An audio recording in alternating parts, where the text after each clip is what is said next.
Welcome. Hello. Good day. Hello, Alekman, in first, and Nikki, and other lovely humans and individuals and artists and poets and writers and all of that. Welcome. Hello. Oh, we streaming? We always streaming. At least we always streaming on Mondays, Wednesdays, Fridays, and Saturdays in the morning. Except when we're not, except when we're not, which will be like all of, not next week, but the week after.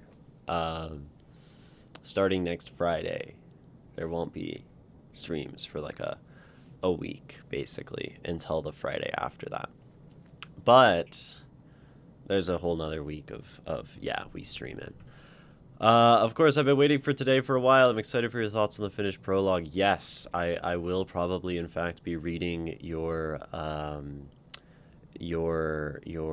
thing first today, Alekman, once we get into it, and then hopefully something else after that is the plan.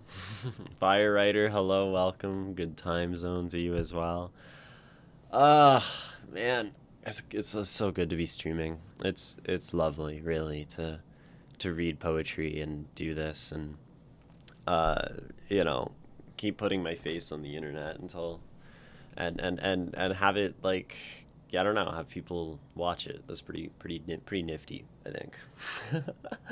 I posted some stuff on my Substack, some poems, and also I guess one of them's on my Instagram. But inspired by our discussion of the tarot last stream, I have gone ahead and written a few poems, like, based on spreads of tarot cards. And I think it has been really fun and has kind of worked as I anticipated. It nudges you as a writer to write maybe something unexpected and different and write based on a story that's already in place in some way, but is also interpretive. I think it's very fun, and it's definitely a good exercise, and I'm probably going to write up a whole workshop to teach that's like using tarot or using, any of those kinds of things to write poetry, I think can be really helpful as a starting point. So I did that. I went rock climbing yesterday. I guess lots has happened and nothing has happened since the last stream, as it usually goes. There's a YouTube video on the YouTube which has me reading Wobble Dobsey's sonnet, which is super cool, and that was a lovely poem, Wobble Dobsey. I enjoyed that one deeply, and also a Villanelle by Furry Combat Wombat, which was also a great poem. And those are interesting, and I feel like, analyzing not live on Twitch is a slightly different feeling, because I just get to lock in and it's me and the poem and it's very focused. And that's different from stream, which, as we know, is sort of notoriously unfocused.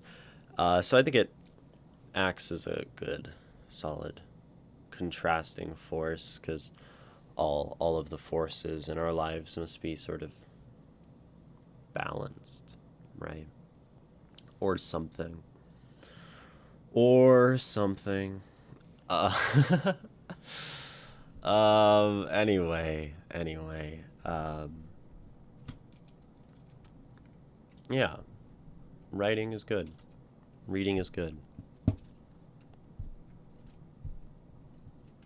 I feel like I'm missing something. Like, I feel like there's something to say that I'm like, it has left my mind and I've forgotten. But I guess that's how it goes sometimes.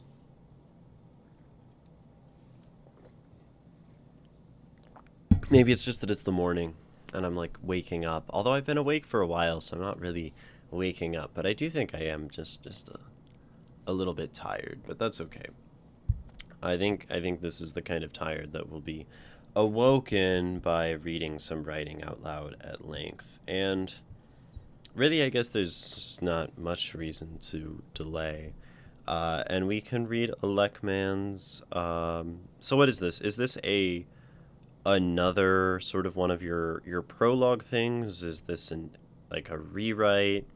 Short fiction feedback request, third and final part of the series. Okay, so it's 3 total. That makes sense. Gotcha.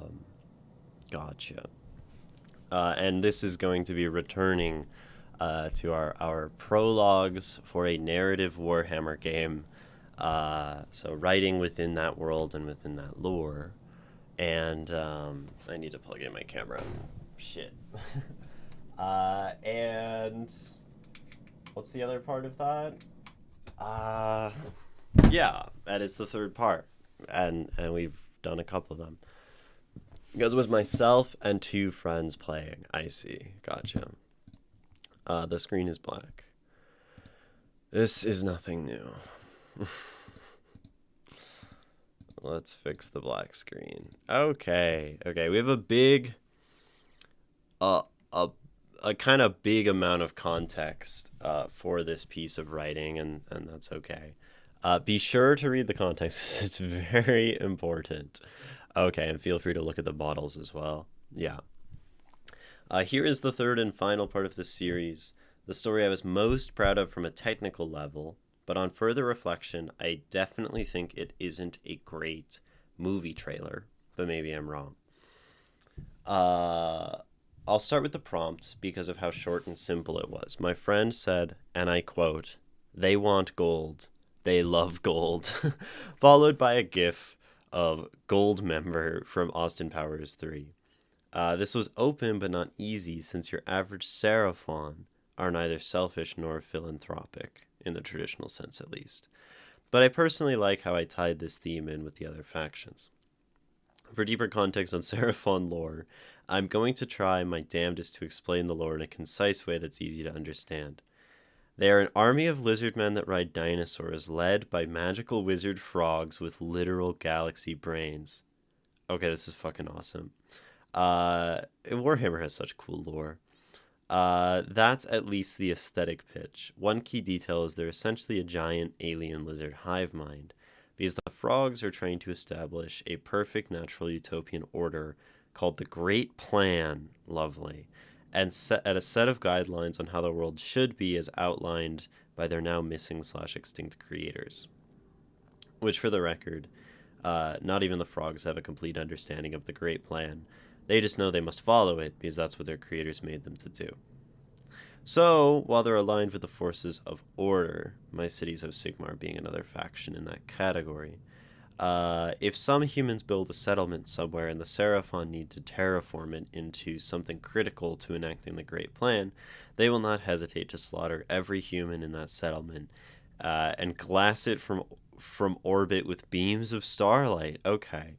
While this is an extreme example, that it's one that illustrates how unknowable and alien their logic is to basically every other faction in the setting.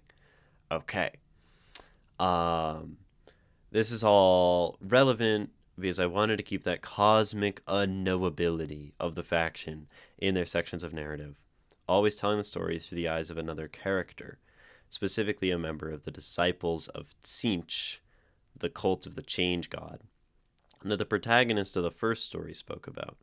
As I mentioned before, they'd act as an NPC faction, but I thought telling the story from their perspective would also be a good way of hinting at the larger presence I want them to have. Okay, that's pretty clever. And it also serves a very specific function for my internal narrative.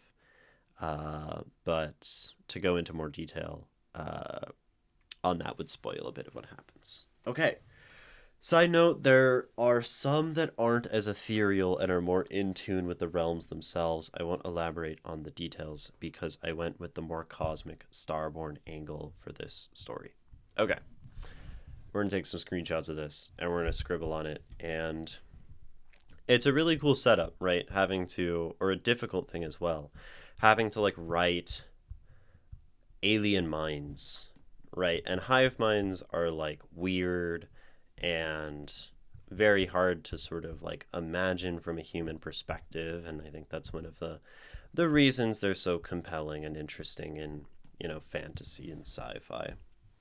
So, and I can also understand maybe that if we're dwelling into like these sort of what would it be, I don't know, these sort of like cognitive psychological things about these people, about these lizard frog people, then it's gonna like maybe lend itself less well to action and exciting and kind of hooking someone into, you know, a story very strongly. That being said, right, even if something is sort of very, I don't know, we'll say psychological, right? Psychological, right? Even if it is this, I think it can still be, you know, a hook and it can still grab someone's attention, particularly, right, if it's someone who is, you know, interested in these kinds of things and finds those kinds of narratives compelling. And really, right, the movie trailer idea, right, of maybe the prologue that we talked about was, you know, setting up the themes, setting up like the tensions so we want to keep going forward, and then having like some action to get us through it. And action can be like, action doesn't need to be fighting, right? Action can be an extremely tense conversation, right? Kind of like we have in the first prologue. Action can just, it's just characters doing things. So it can be like a big like political movement and a whatever, you know, as long as it's tactile and it's temporal, right? And you said really that you were hoping to capture, right? As one of the lines that I read. Uh, uh, uh, uh, uh, um, you said somewhere that you were hoping to capture like their sort of alien mindset or something. I don't remember where I read that. Um, Cosmic unknowability, maybe. I'm not sure. I'm not finding it. uh, uh, uh, no idea. I lost it. But you said you were trying to capture, right? Like the strangeness of this sort of like race in the setting and these people and the fact that, you know, they're a frog lizard weird hive mind. So Very last paragraph. Okay. Oh well. So let's start reading it. Let's see how we do on these things. How strange we get. Change was inevitable.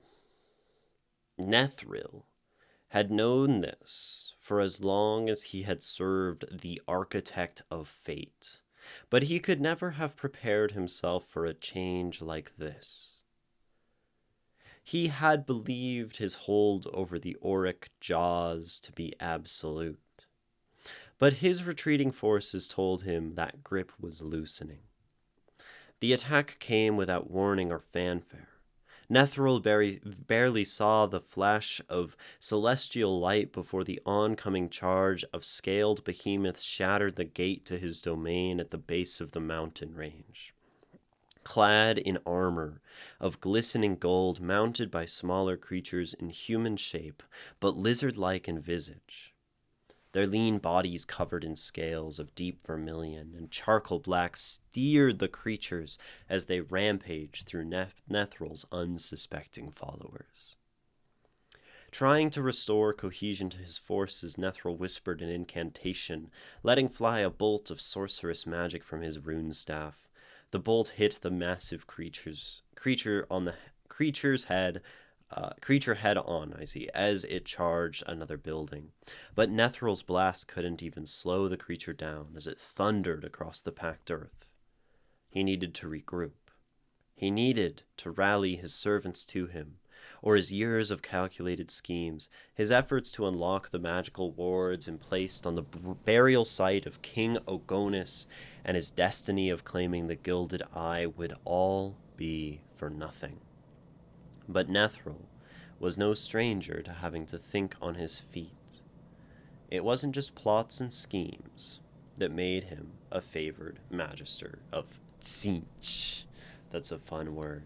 So right off the bat, right, I think, so you said, right, you're telling this from the perspective of people who are not the frogs, so that we get that feeling of them being, like, alien and different from the perspective of, like, a sort of, we'll say a normal person, a cultist of Tzeentch. But I think this is a lovely start, right?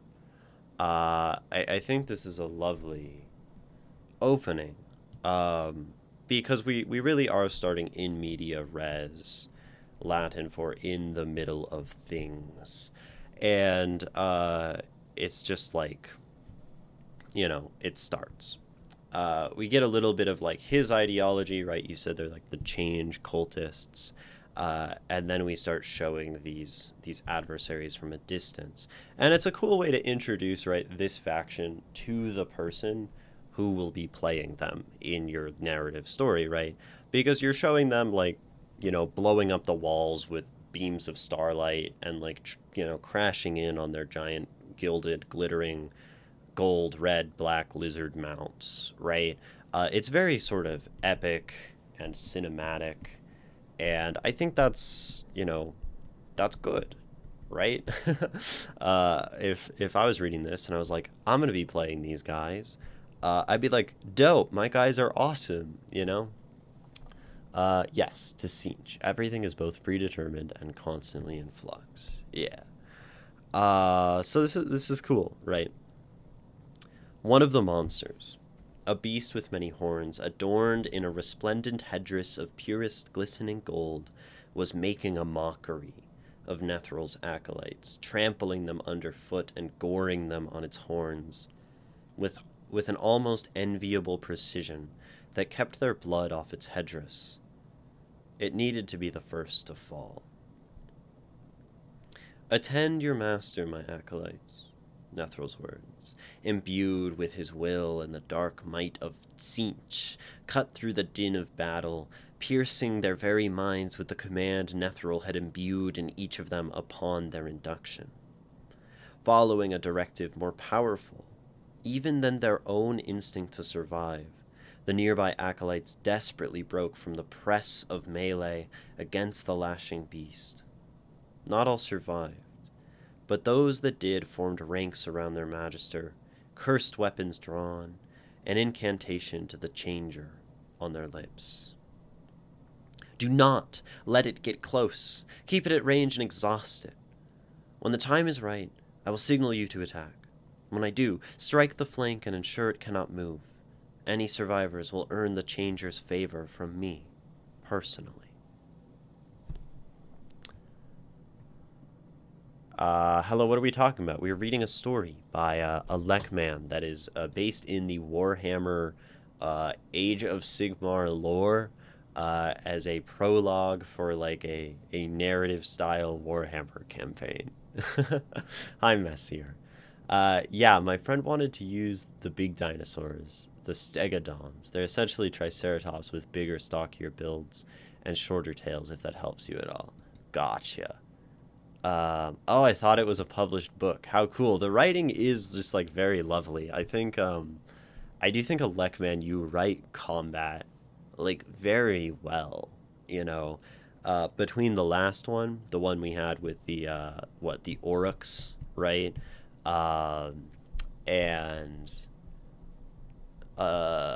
Yeah, that one, I feel like the combat was very exciting and it moved and it didn't sort of drag out in the details, but it, like, remained specific.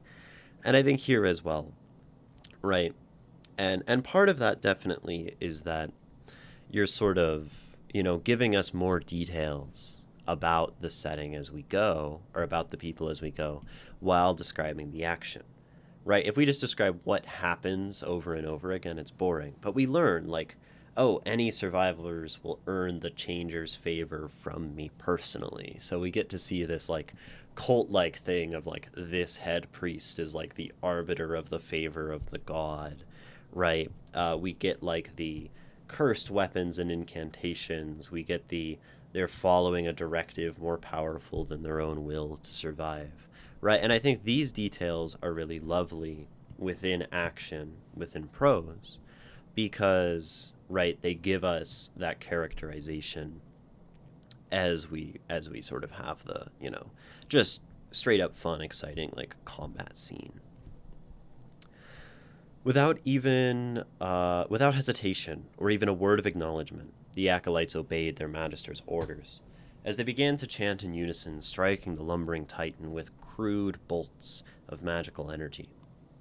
The creature winced in pain as its handlers attempt to bring the thrashing monster to heel. Just as Nethril expected, this gave him an oppression to conjure his Disc of Tzeentch, summoning it from the realms of chaos. He quickly mounted atop it and flew at speed to take command of the screamers flying overhead. A concentrated assault from the air would surely bring the lumbering brutes to their knees. Dude, he has like a flying Tzeentch surfboard. That's fucking awesome. Yeah, my first story about the humans had a verbal duel as its action, but there was nothing physical that happened between the two combatants. Yeah, and that's often a great way to write, right? How do we make things like a conversation exciting? We can make it into a duel. And how do we make just like combat exciting? We make it into a conversation, right? We make it into a battle between these different ideas, right? Of like the crude magic and curses and stuff against, you know, the brutes and their sort of stuff. As he began to take flight to corral the unruly screamers back into obeisance, a bright light shone in the corner of his fourth eye. It was only by the mercy of the changer that he avoided the beam of light that sliced through the air. Nethril could see it now. The second of these scaled interlopers' war beasts, a great Goliath of layered plates of thick armor, with more of the infernal lizard folk hanging on a grandiose golden edifice built upon the creature's back, etched with fine runes and sharp filigree. And at its center was a great crystal, larger than 2 or even 3 men put together. It emitted a golden light so bright it was as if Nethril was staring at the surface of Hysh itself. As it glowed brighter and brighter, it projected a scorching beam of radiance that forced Nethril to swerve awkwardly in the air to avoid it. As he reoriented, He watched as the beam reduced the screamers above him to naught but ash. Nethril had to think fast or else join the screamers. The beams seemed to be aimed at him, which gave him a wicked idea. Yep, look up Magister on Disc of Tzeentch. You'll see a reference for what it looks like. Okay, I want to see the Disc of Tzeentch. That thing seems cool. Magister on Disc of Tzeentch. Yo, that's fucking badass. Look at that guy. He's got like, it's like a, yeah. That's dope. He has like little claw feet. Anyway, back to the writing. That is a Bastillodon, essentially an ankylosaur. They're walking tanks and can carry the crystal that shoots sunbeams, or a box full of snakes that attack foes. I think I would rather take the sunbeam laser than the box of snakes, but to each their own, I guess. So yeah, one thing I would say, right, the tricky thing about what you're doing here, right, is you're writing from the perspective of the Tzeentch guy, right? However you spell Tzeentch.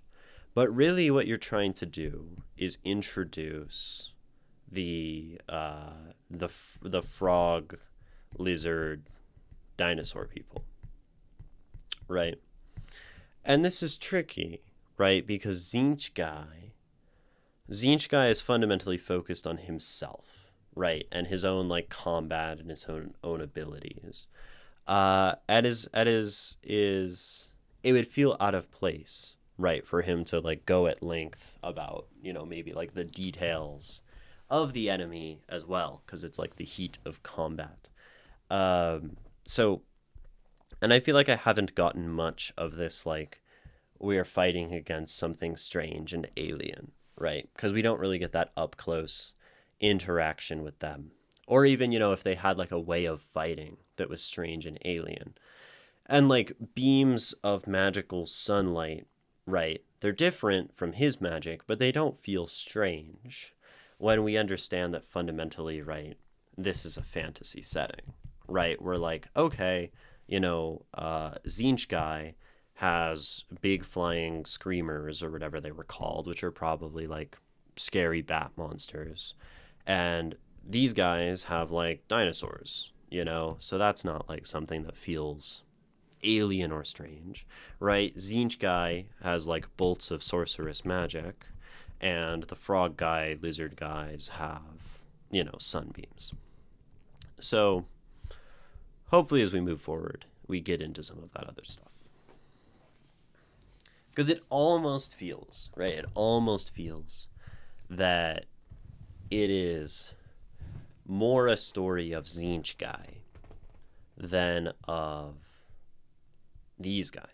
But it's really hard to write a story through a perspective of someone and not have it feel like it's about them.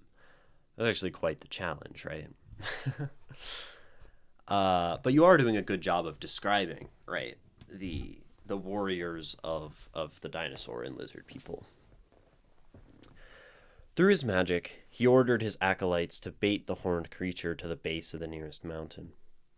Once again, the acolytes obeyed without question, pivoting their formation and locking shields as they made a fighting retreat, peppering the creature with a hail of dark energy.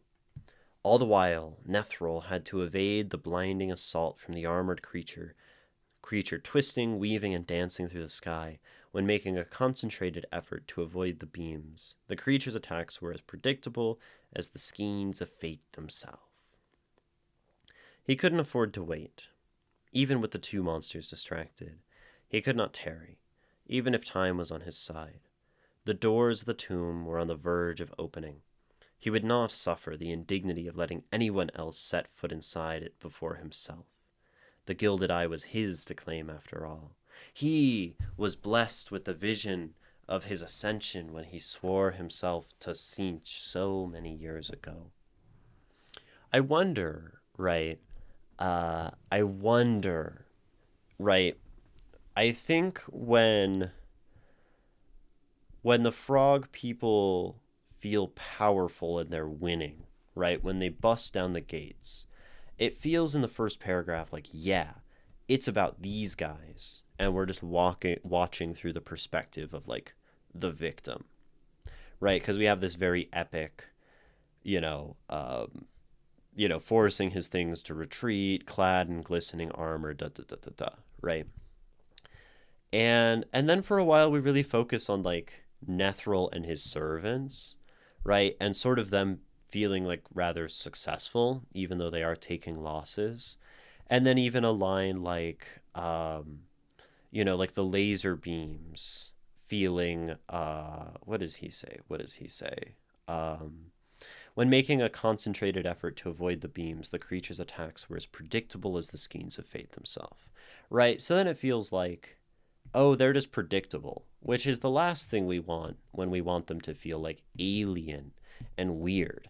Maybe there's a way to describe like their strategy in combat as something that doesn't seem intuitive or doesn't make sense to Nethril, and maybe falls outside of what he would normally be able to expect and sort of assume of fate, right? And maybe that steps outside of like the world building and the magic to have these frog people somehow,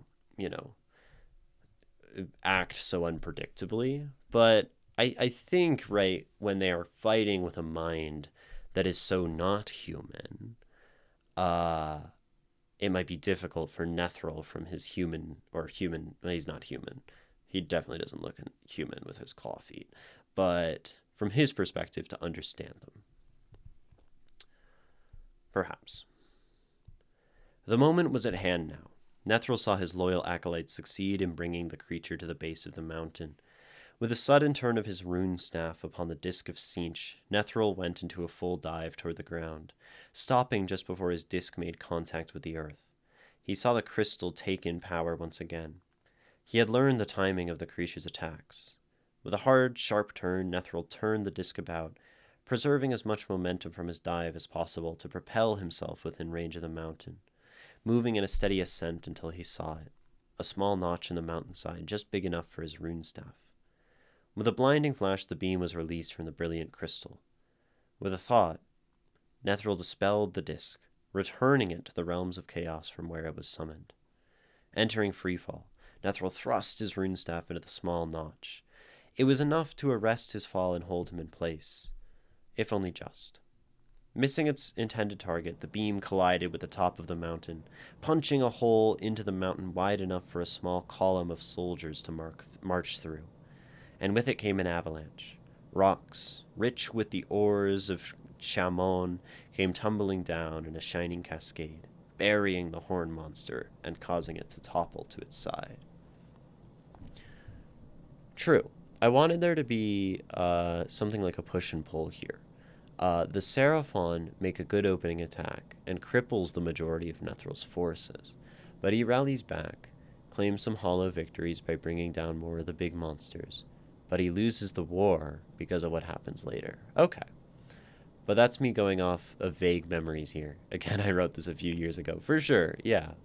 And I think, we can look at just, like, spacing, like, visually. From here all the way up to, I'd say, like, here.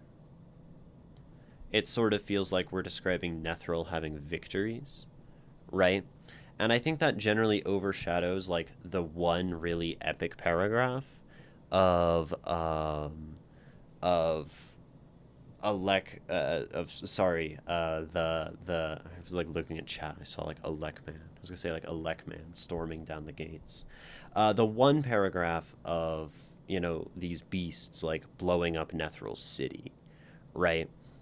And I think if this had more, and we got more of that initial kind of destruction, it would be like, oh, it's really bad for Nethril, right? And then when he turns the tide, it feels more earned and it feels more tense, right? Because otherwise it feels like, oh, they're breaching the city and that's bad, right? But then he sort of like adjusts and rallies very quickly. Literally just, I think, because of the amount of time we spend. But the writing's good.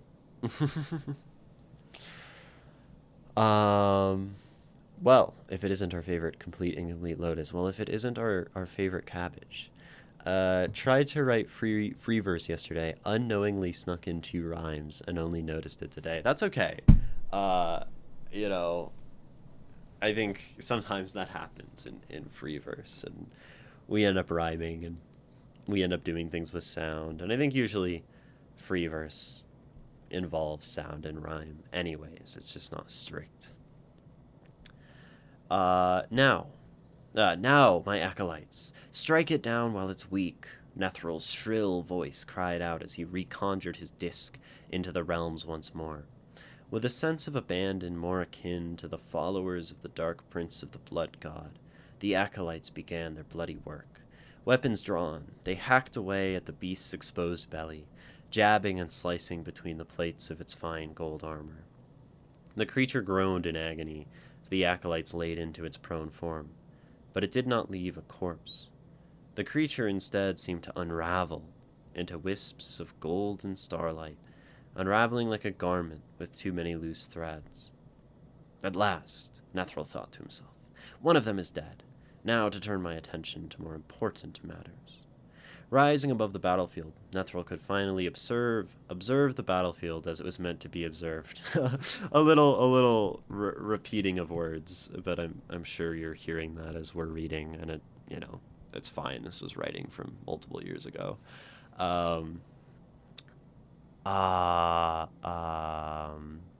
Hey Bookworm, welcome. So anyway, battlefield observed. Tiny pieces on a board that was fought and died at the whims of the great changer's will. He ordered the acolytes to pursue the last of the beasts, making sure to avoid any stray attacks sent at him. But it was at this moment he noticed another player in this game. The threads of the first creature did not simply dissipate or return to the heavens of Aesir like Stormcast elementals. No, this light had another destination. And at its source, Nethral would find whomever caused this mess. When he did, he would make them wish they enjoyed the same fate as their war beast. Following the tendrils of light led him straight to the entrance of Ogonis's tomb. He should have seen through the gambit sooner. The behemoths were a mere feint. The real objective of these invaders was the tomb all along. He cursed himself for his carelessness before arriving at the entrance. Without delay, he dispelled his disc and rushed to the tomb's entrance, and there he found the orchestrators of this whole affair. The first carried a large oblong standard, shaped from the same brilliant gold as the armor of the war beasts. Like the riders, it was lizard-like in appearance, but unlike the more gaunt and slender beast riders, this creature was thick with layers of muscle beneath its scaly skin. The other sat atop a floating throne of stone, inlaid and decorated with gold. This creature had no scales, but its bulbous amphibian eyes told Nethral all he needed to know. He had heard stories about inscrutable Seraphon, but he never believed that he'd face them on the battlefield before he claimed the Gilded Eye. The winds of fate said nothing to him of this encounter. Okay, there we go.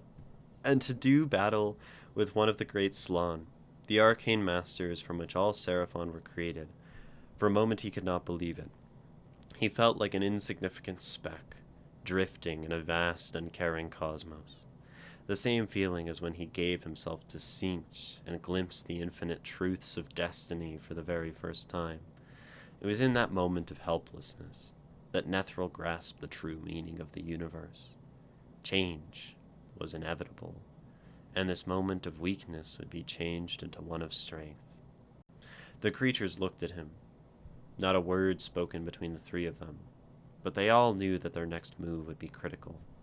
With many of his forces dead, in hiding, or attempting to bring down the last Seraphon warbeast, Nethral was all alone in this battle, or so his enemies suspected.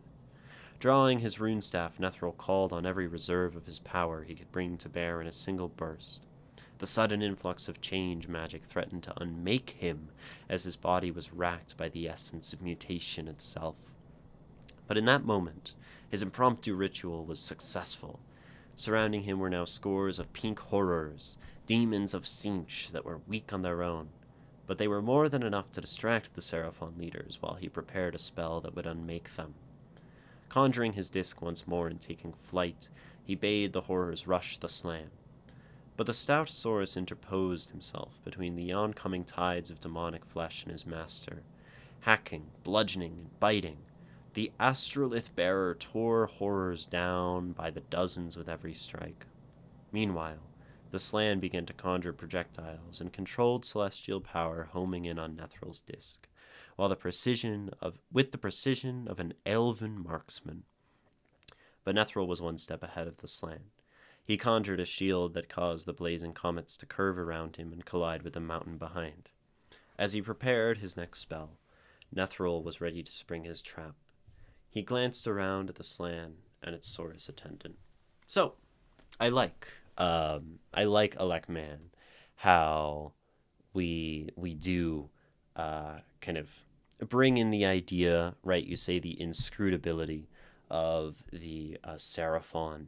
And then also, I really love this part, this feeling of they make him feel like an insignificant speck in the same way that his god does, right? I think that's a lovely way to explain, like, very quickly, very effectively, very with a lot of characterization, right? How this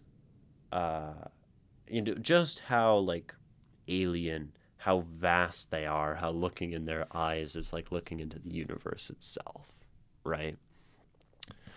So that's pretty dope, right? Welcome IDK Raf. Elf is just the Age of Sigmar word for elf. Yeah, I figured. Like how Orc is orc. Yeah. I think Garot, right? Yeah. Nethral taunted as the horror's bodies began to melt. Also, I like how Nethral has this kind of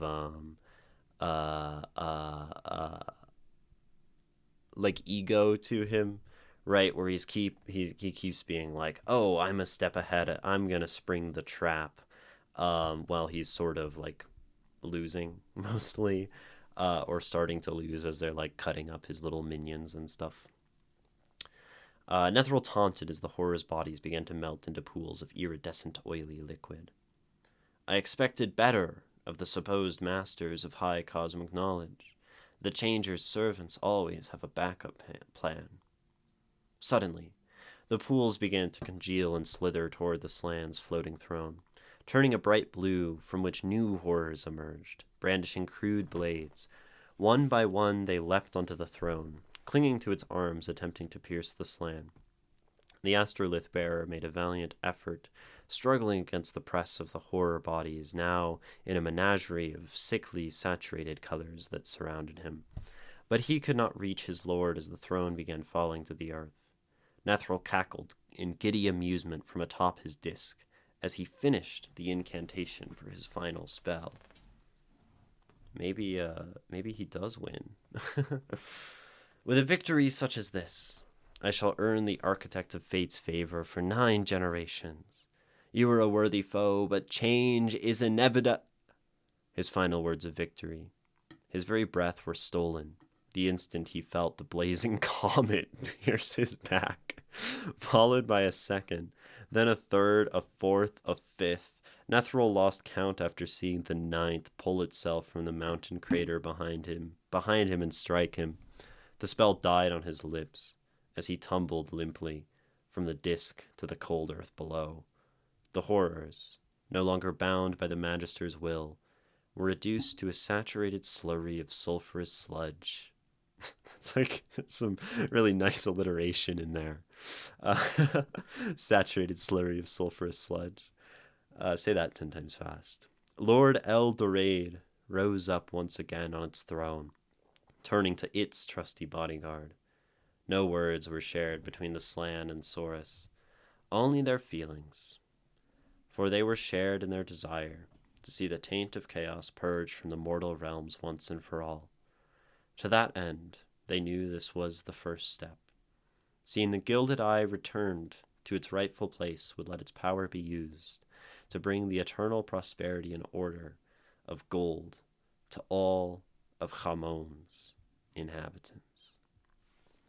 Yeah, so I think you mentioned, wanting to go for this like push and pull.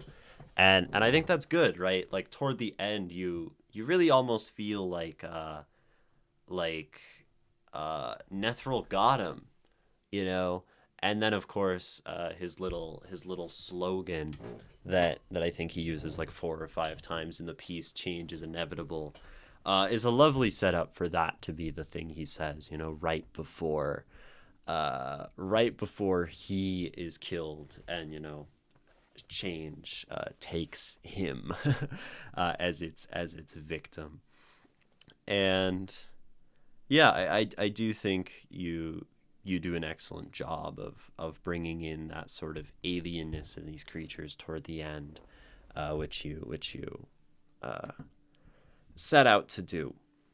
So I think, right, it sort of acts really as this like slow burn. Like maybe it works, right? Maybe you can ignore what I said earlier, right? It feels like we're winning at the start, and then we're losing for a long time, and it's like, okay, wait, this is like actually feels like this guy's in control.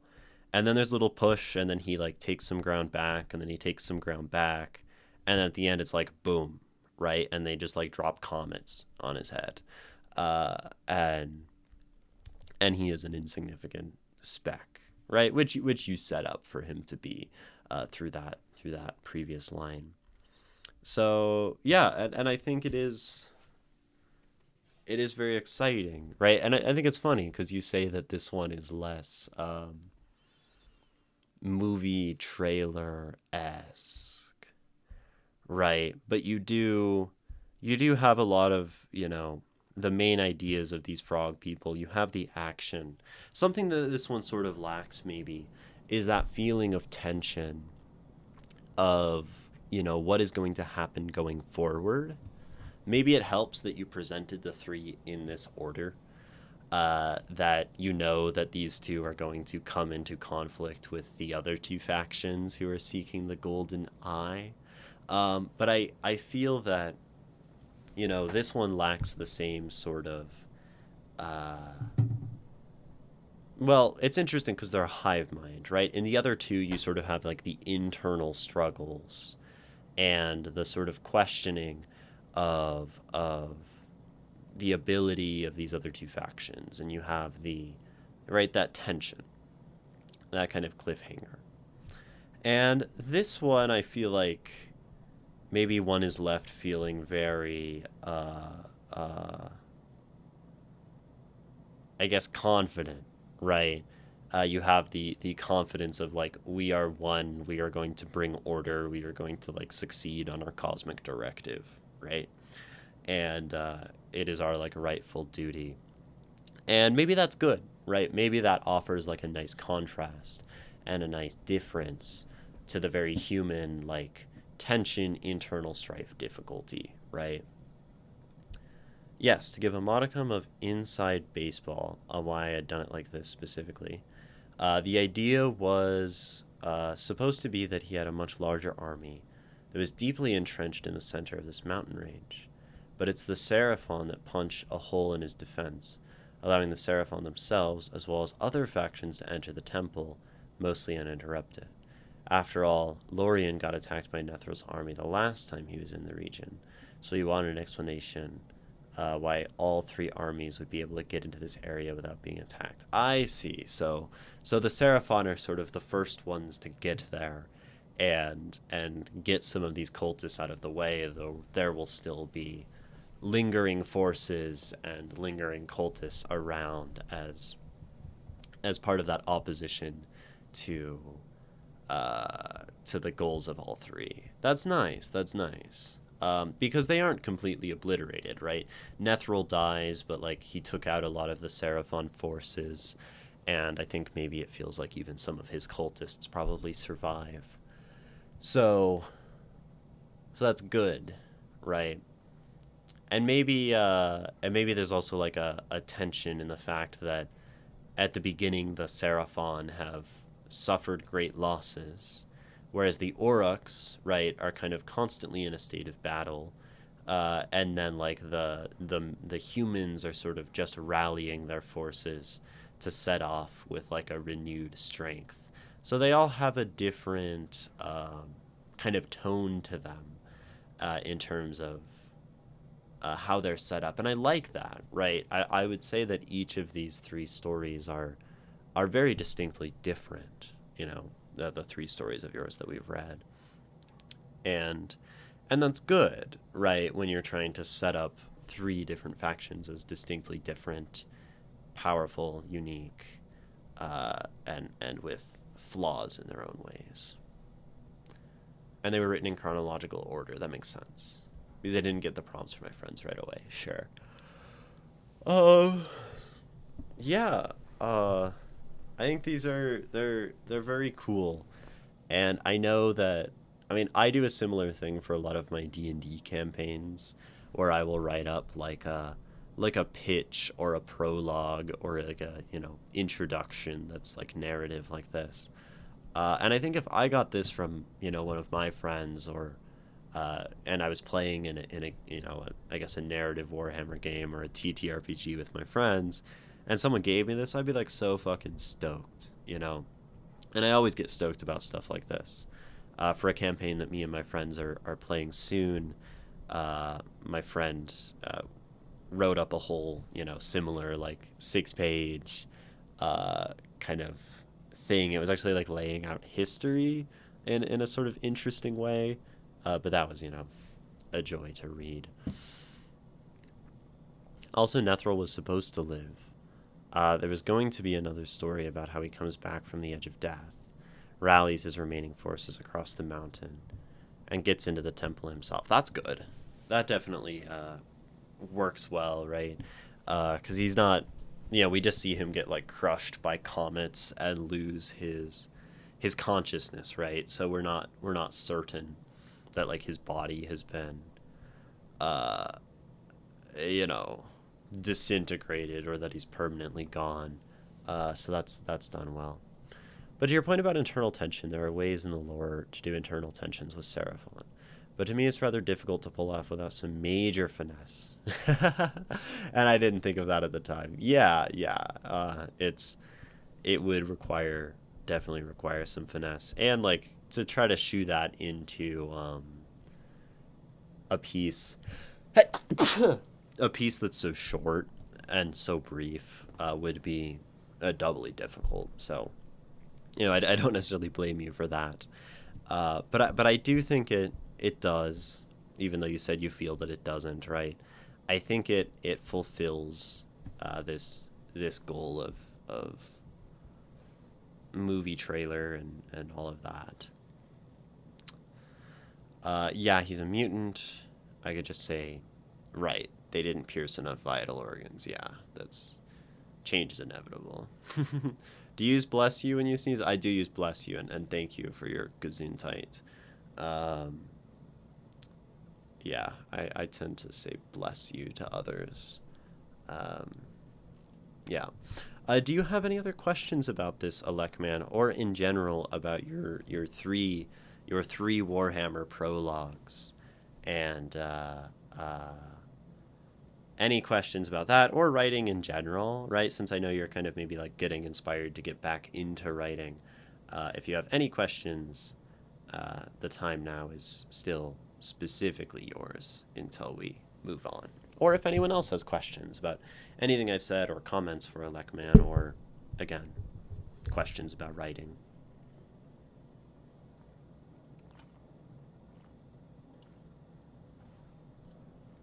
All right, that's good to hear that it was still a good/decent movie trailer. Yeah, absolutely. I feel like I could tell that sort of as you were writing it.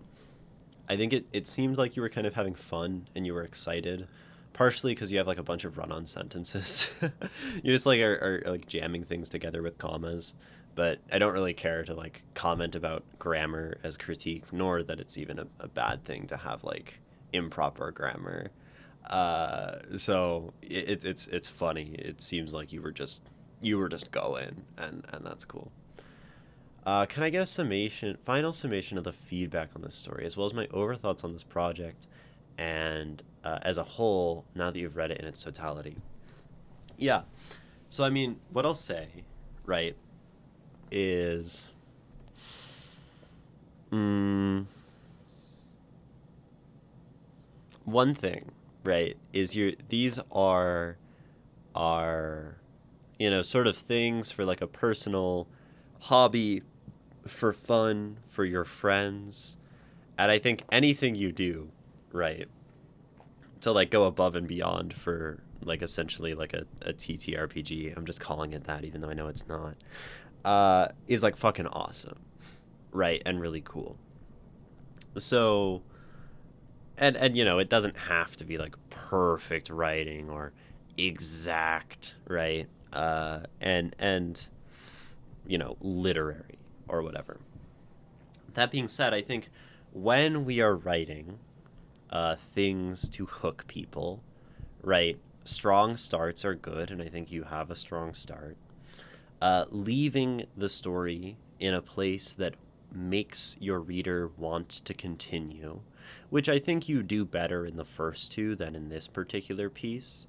It doesn't quite leave off in a way that I'm like, I want to keep reading the story, right?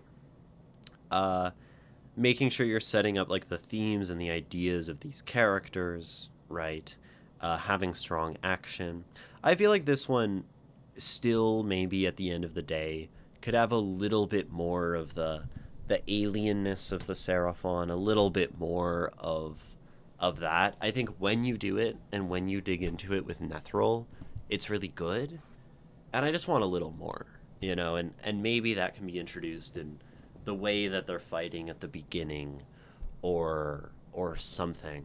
I know it's tough because like it's only 6 pages, and to go at length about that stuff creates length. But I think this wants a little bit more of like the thematic content of the Seraphon.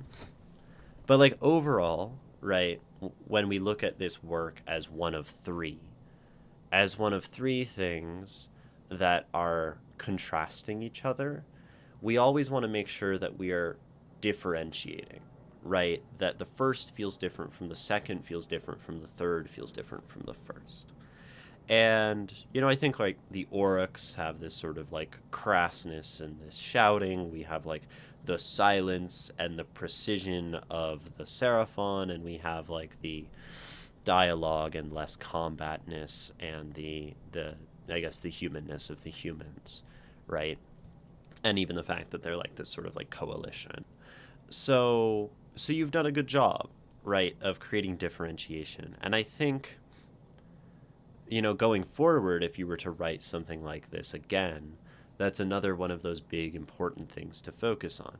If we're trying to introduce our players to three different factions, we would like it to feel that all these three different factions are different. And I mean, this goes for any kind of writing. Let's say we're doing writing for a video game and we're introducing, you know, the. Let's say it's an RPG and you can ally with three different factions. And so you create like the fire guys. That's a horrible little fire. Um, you have like the fire guys, right? And they're fiery. And so you introduce them, and you have to describe them in a way that's like different from the water guys and from like the nature guys, right? And if we do that, then our player has a choice. Feels like it's an interesting choice to like align with one of these three factions, you know. Um, and whether that's in a video game writing, or whether that's TTRPG, or whether that's a book, or whether that's whatever, right? When we create different things, we want to create different identities. And we can do that in a number of ways, right? The visual identity, right? These guys are different colors. We can do that in like their thematic identity, and we can do that through like their characters and their characterization. Maybe these guys are very brash, and these guys are very flowy, and these guys are very slow and contemplative, right? Maybe the themes in the stories of the fire guys are those of arrogance getting the better of people. Maybe in the tree people, it's about you know, sometimes being too slow and contemplative and that causing problems. And then like the water people not having any firm ground to stand upon or whatever, right? And this is just like general advice for writing factions and organizations and groups, right? Uh, uh, so yeah, right. And I think you do that fairly well throughout these things. I do feel like there's a visual difference between the three, a thematic difference, and a difference in the way they, talk. So like you're doing lots of good things, right? And you write action. I think your action writing is fun. Uh, I think in this one your like Nethril dialogue feels like slightly like stiff. Maybe it's just because he's like kind of like a weird mutant guy and he talks kind of dramatically. Um, but dialogue is just something that I feel like you know is like a natural. It's like a feel thing, so it takes time.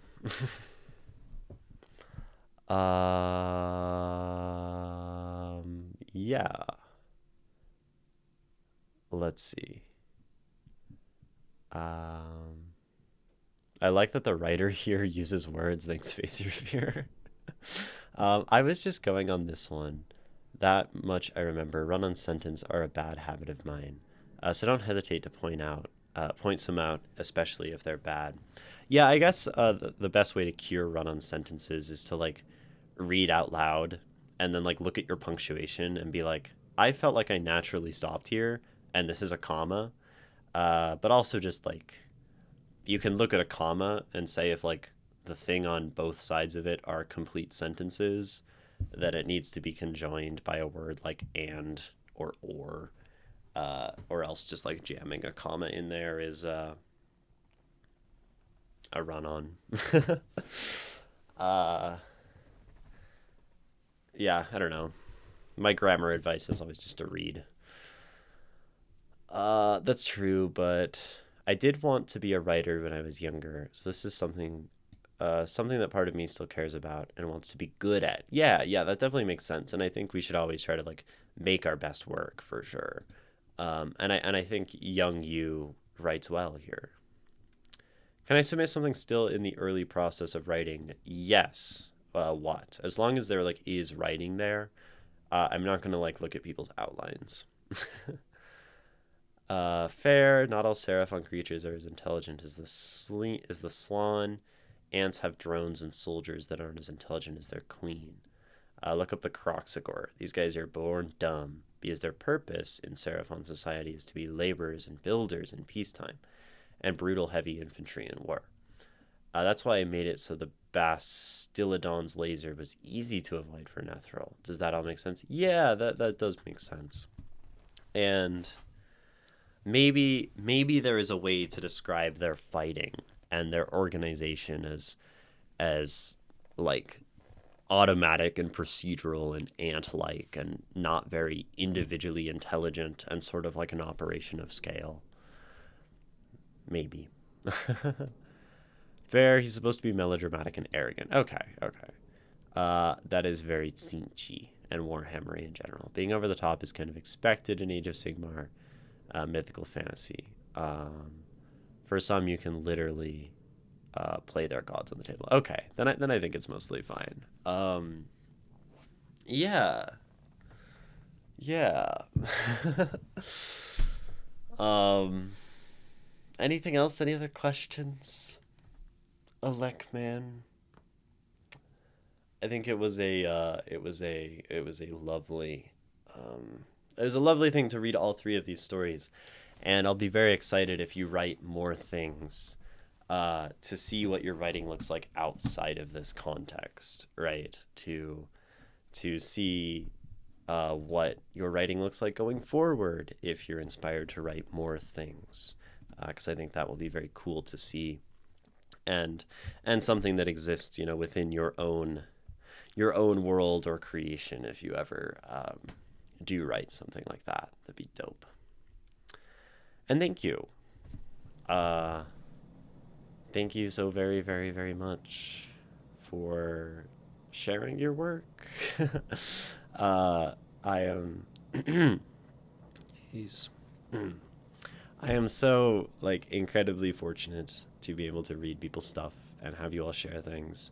And I think it's lovely, and I think it's always very courageous to send stuff. No more questions unless you had more general stuff. No, I don't think so. About how my style or how well poorly I describe or convey things. No, I think probably the advice I've given over the three should be plenty enough to send you in the right direction, hopefully. And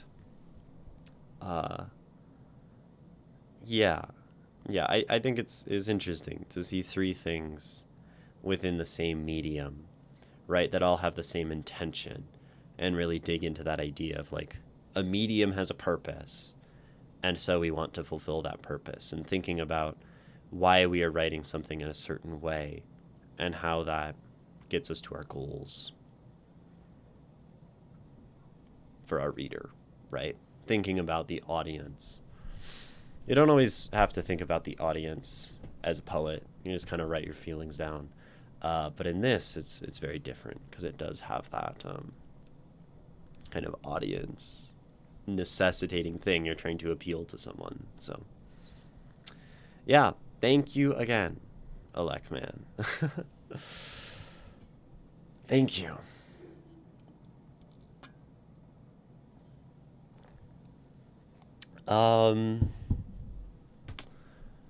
I think since we just finished that one, we are going to take a little break, and then we will definitely come back and do something else. So whoever's in chat can prepare to let me know that they have things submitted. Also, things again, I started another Warhammer story. I don't know if I'm ready to put it in the Discord yet, but I will put it in the Discord. I was at least inspired to try making a short story. That's awesome, and I'll be excited to read it, or parts of it, when it's ready. A little break. Yes, a little break. I encourage you all to stand up, to move if possible, and to look away from the screen, and to do something kind for yourself and your body. Drink water, have a snack, etc. And we'll be back in just a few minutes. Yeah. Yeah.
Hello. Welcome back. It is me. It is still me. I am still streaming. I am still live. We're still reading people's writing. Bookworm Rar, you say you have a thing submitted if we want to read your poem today.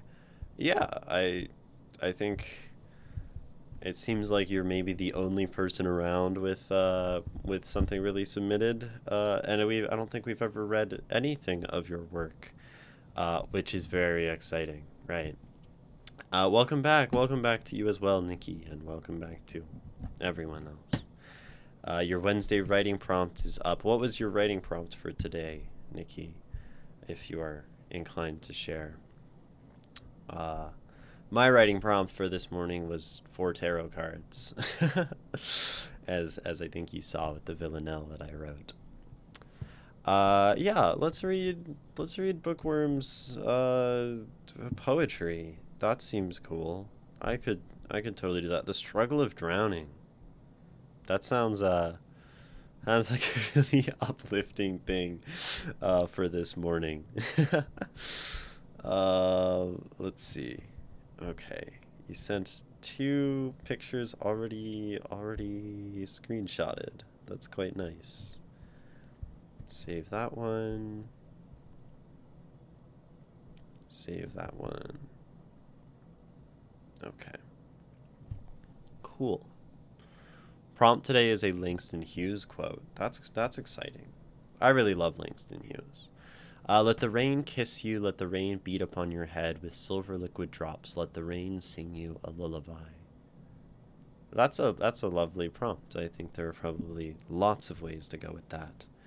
And Bookworm, you also included some questions with your poem, which means I don't need to ask you if you have any questions. I guess if you have any questions beyond those questions you already included, you're more than willing to ask those. But what's up, Ray? How's it going? We're about to jump into a poem by Bookworm. And the questions that you asked. What subjects and topics do I associate with the poem, which we'll almost certainly discuss no matter what. How does it make me feel? A lovely question. And does the poem end in a satisfying way? Okay. So, what associations do I draw? Christ. This is not a good morning for my mental faculties. Associations do I draw? What does it make me feel? Which I feel like people could just always ask this, and I would be really happy with them asking this question, because it is a very real question that I feel like I don't always talk about when I do my analysis. And then, is the end satisfying? Satisfying. All lovely things, all things we can certainly talk about, but only things we can talk about once we've read the poem and once we've thought about it a little bit. This is called The Struggle of Drowning, and it is by Bookworm Rar. Excited! It is, as you have guessed, not a lighthearted one. Oh yeah, we are going to be plunging into the depths, it seems. He drowns in a wild feeling. Or, it's more violent than that. The emotion he is feeling isn't the water. If it is, it's that and more. It's the weight that is holding him under, the pressure in his lungs when he cannot breathe, the encroaching darkness that crowds his view. He is drowning. And every second wasted not reaching out for help is another one risked to oblivion. Does his body know how to swim? He had never really learned. He can struggle, regardless, flailing against the tide, trying to fight against the overwhelming urge to give in. He cannot kill the forces pushing him under. He knows this fact well, but maybe one day the current will slow. The sea is solid, an immovable object. The sea is fluid with a will of its own, manic and crazy and oh, so predictable. It scares him so. At times he loses hope, but still he catches a breath, still he lives. The sunlight shines against the surface of the ocean. Brilliant. Blinding. It hurts his eyes, but he'd rather this than the night or the cold. The sun is a silent companion, a welcome one, nonetheless. I see that overlaps there. Gotcha. Let me like adjust this so it's there. Okay. Each gasp of air above the line of water feeds him, bringing him much needed relief. He needs these moments, the respite from the constant attack on who he thinks he is, and the dreams he had of who he could be. Oh, a man cannot live on relief alone. But it's a start. I like that line. He treads water as long as he can. He catches breaths. He thinks calming thoughts. There is no real catalyst. Maybe he's forgotten. Through no fault of his own, he was submerged in these depths. He keeps on trying, as best as he can. He follows the light toward the horizon. Maybe he is getting better at this. He must be if he's still here. He must be. He drowns in a wild feeling. Or it's slower than drowning. The struggle he is having isn't quite that. If it is, it's that and more. It's the time that it's taken to get here. That precious long ago glimpse of a beach, his heart racing ahead as if that will save him. He is drowning. And every second spent here without another person is another one he'll never get back.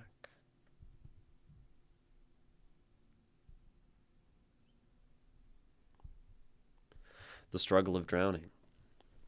Yeah, it's heavy and it's long, and it's this, I won't say narrative, right?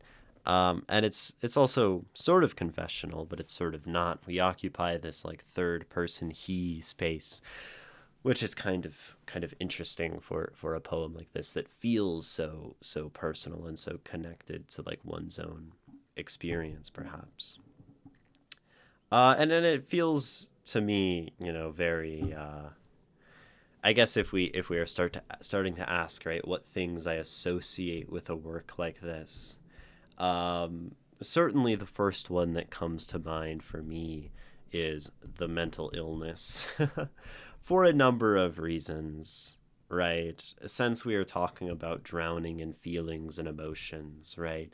Since we are talking about weight and being held under, water itself, right, just has this association with sadness and sorrow, right? Water for so many reasons, right? It is tears, and it is like rain, and it is like the ocean in all the ways we described it, right, as immutable and as constantly flowing and changing. It is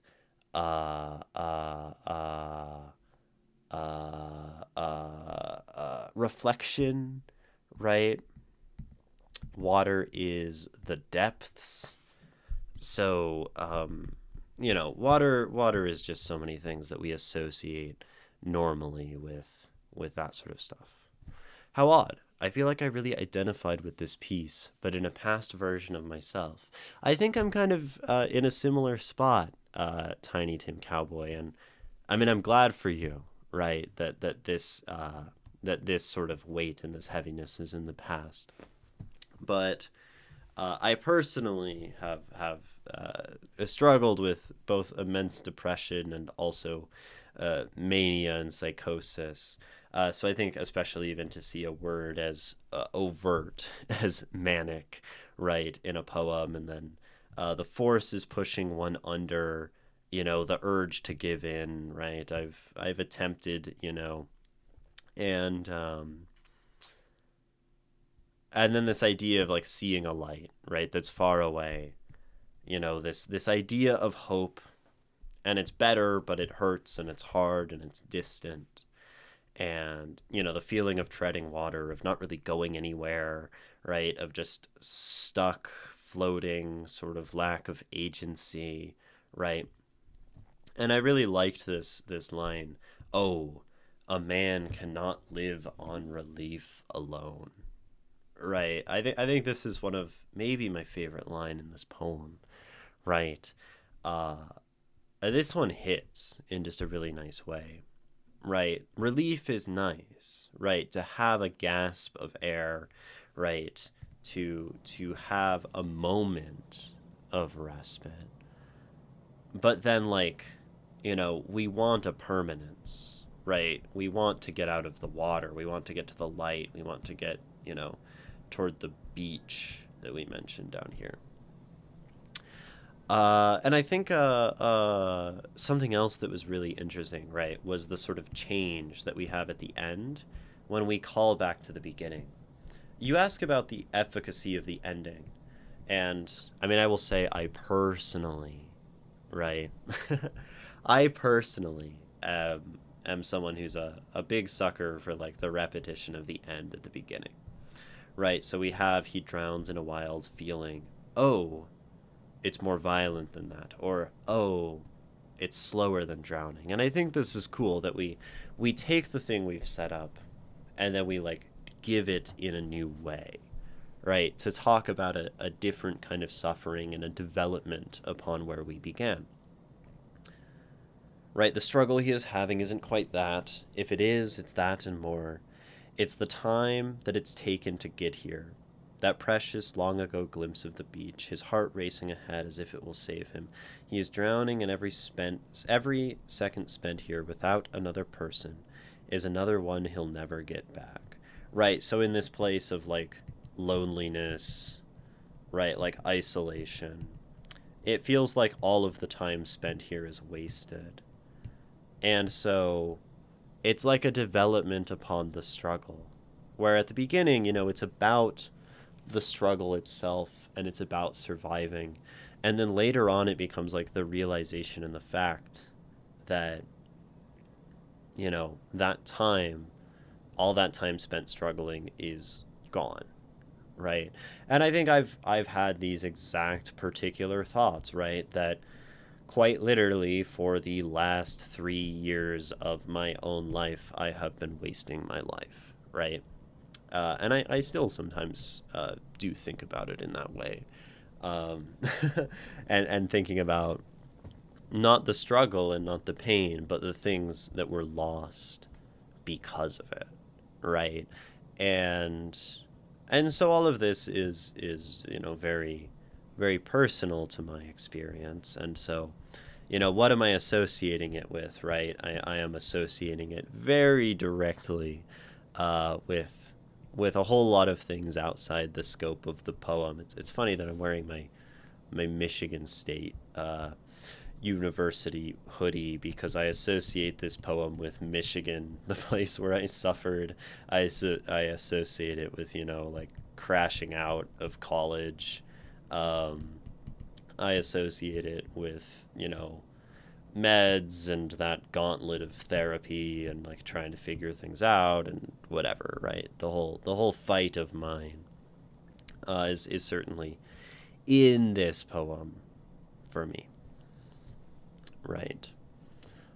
Yes, I think it's cool because the poem is dark, but if you feel as though you've been there, it reads as hopeful.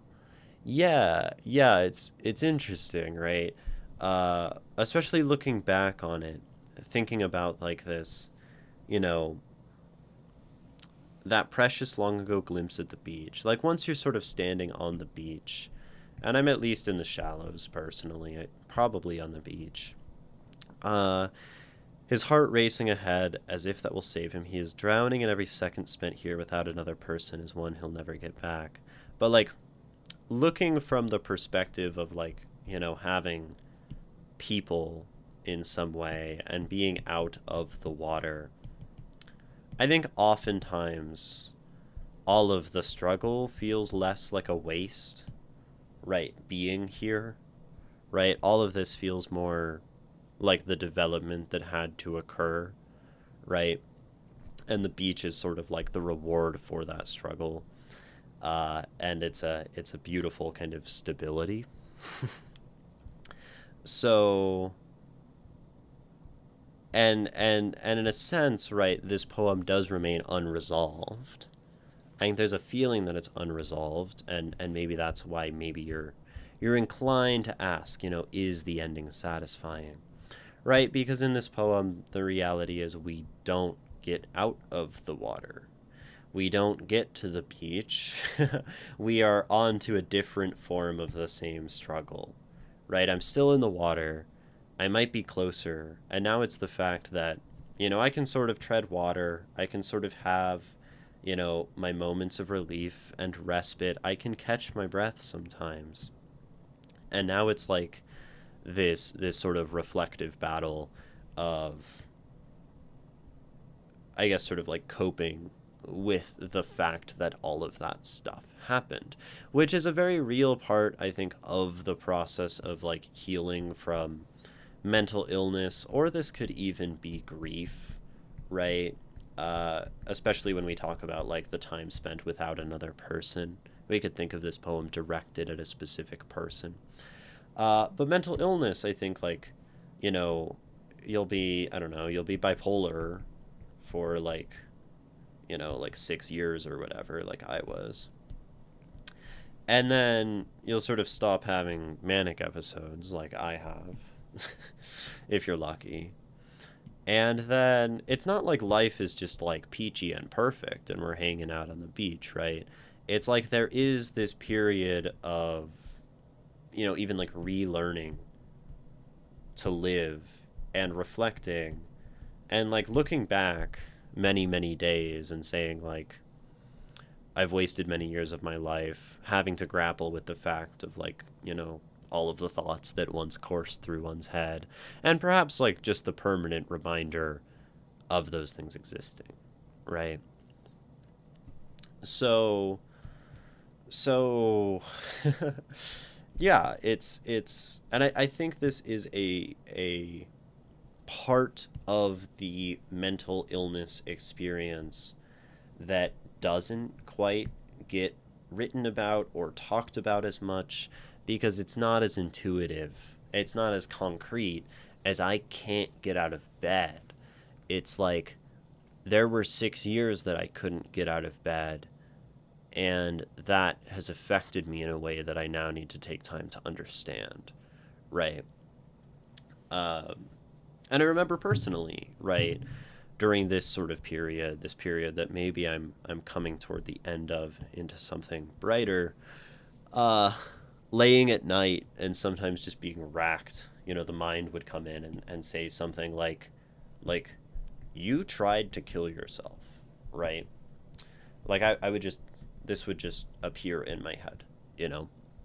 And it would just be like, yeah, you're going to reflect on this. You're going to think about that. You're going to just like deal with that trauma right now.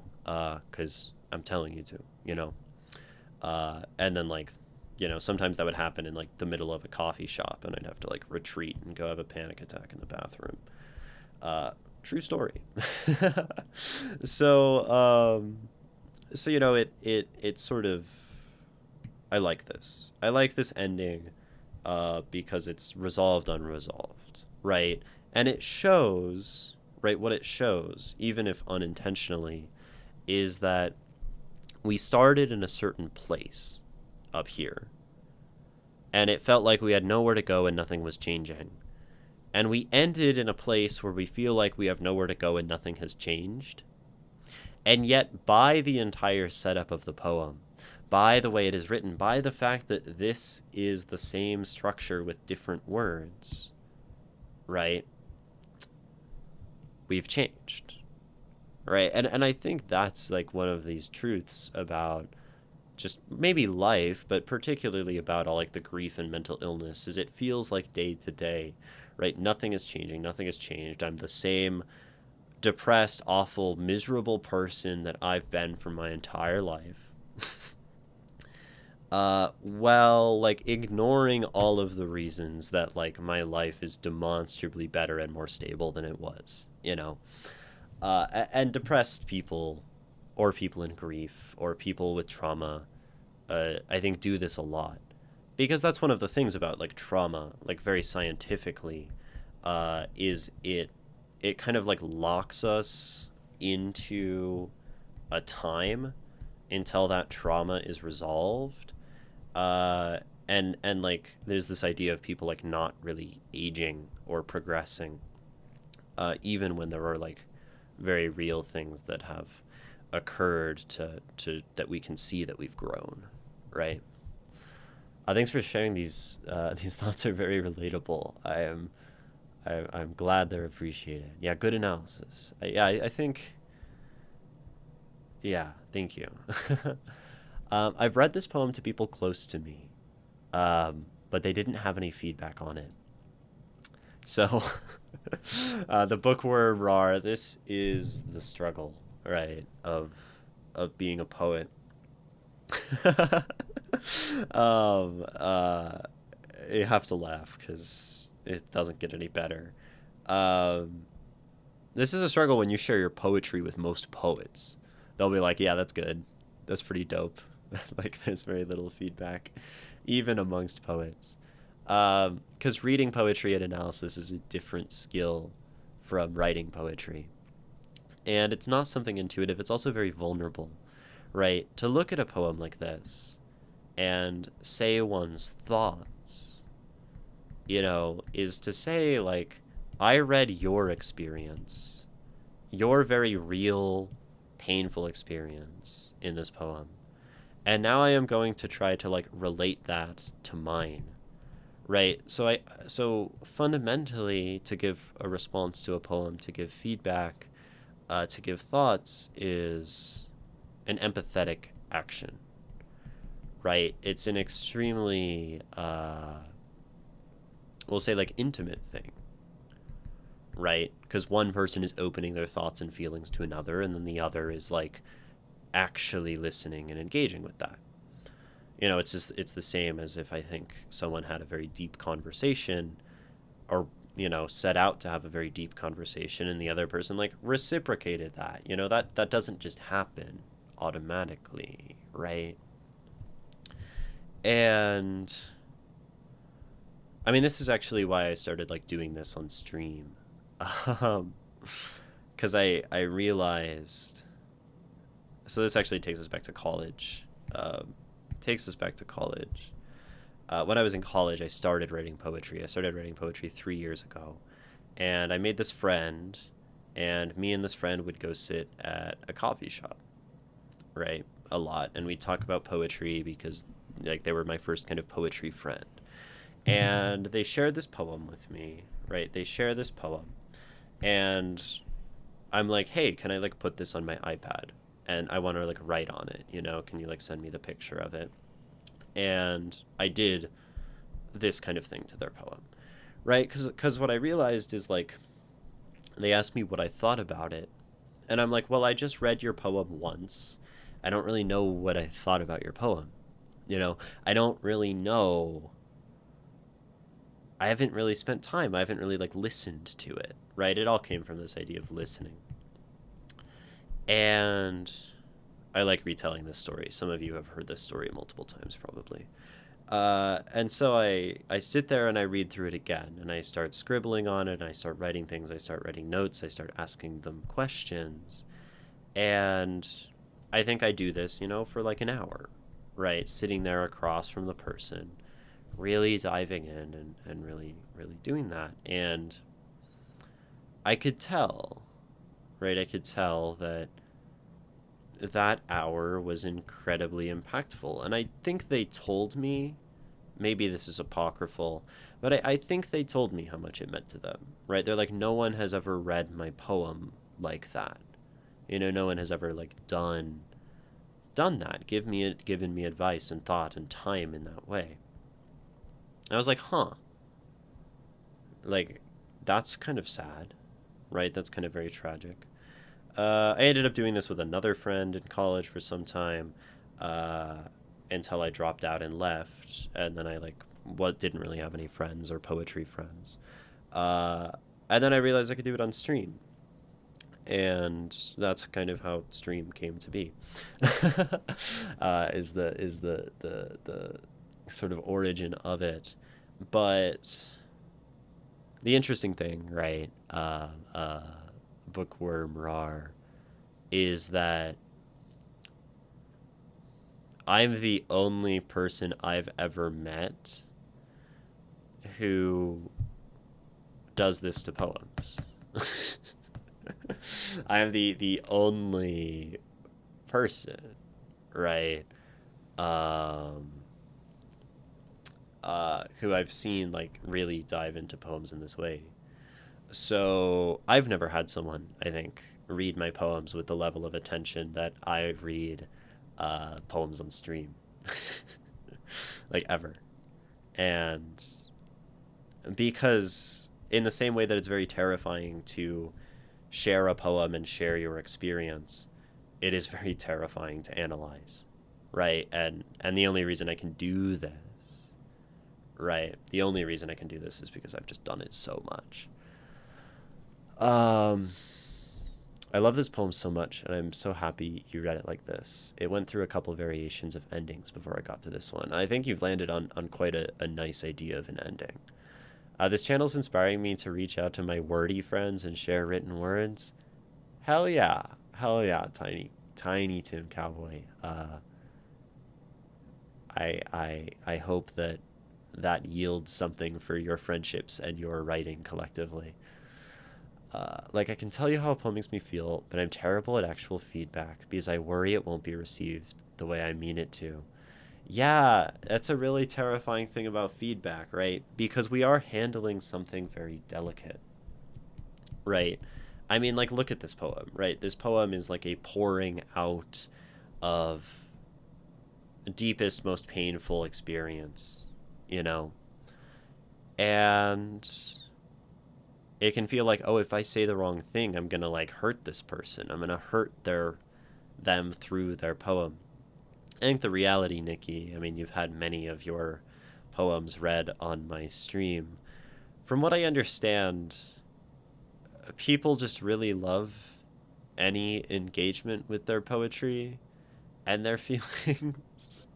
And if it's honest and open and kind, right, and caring, uh, if it's coming from that place of care, I don't think you run into that issue very much.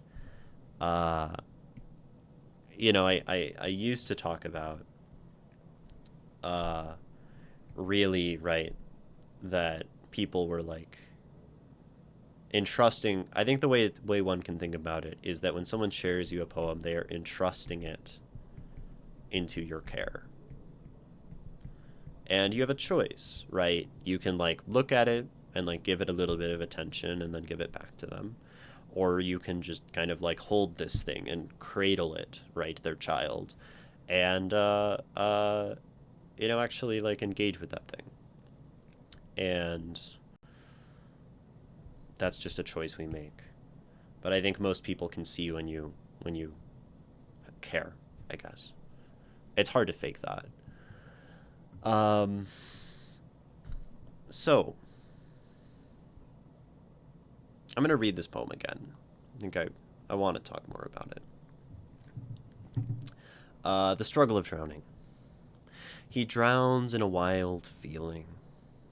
Or it's more violent than that. The emotion he is feeling isn't the water. If it is, it's that and more.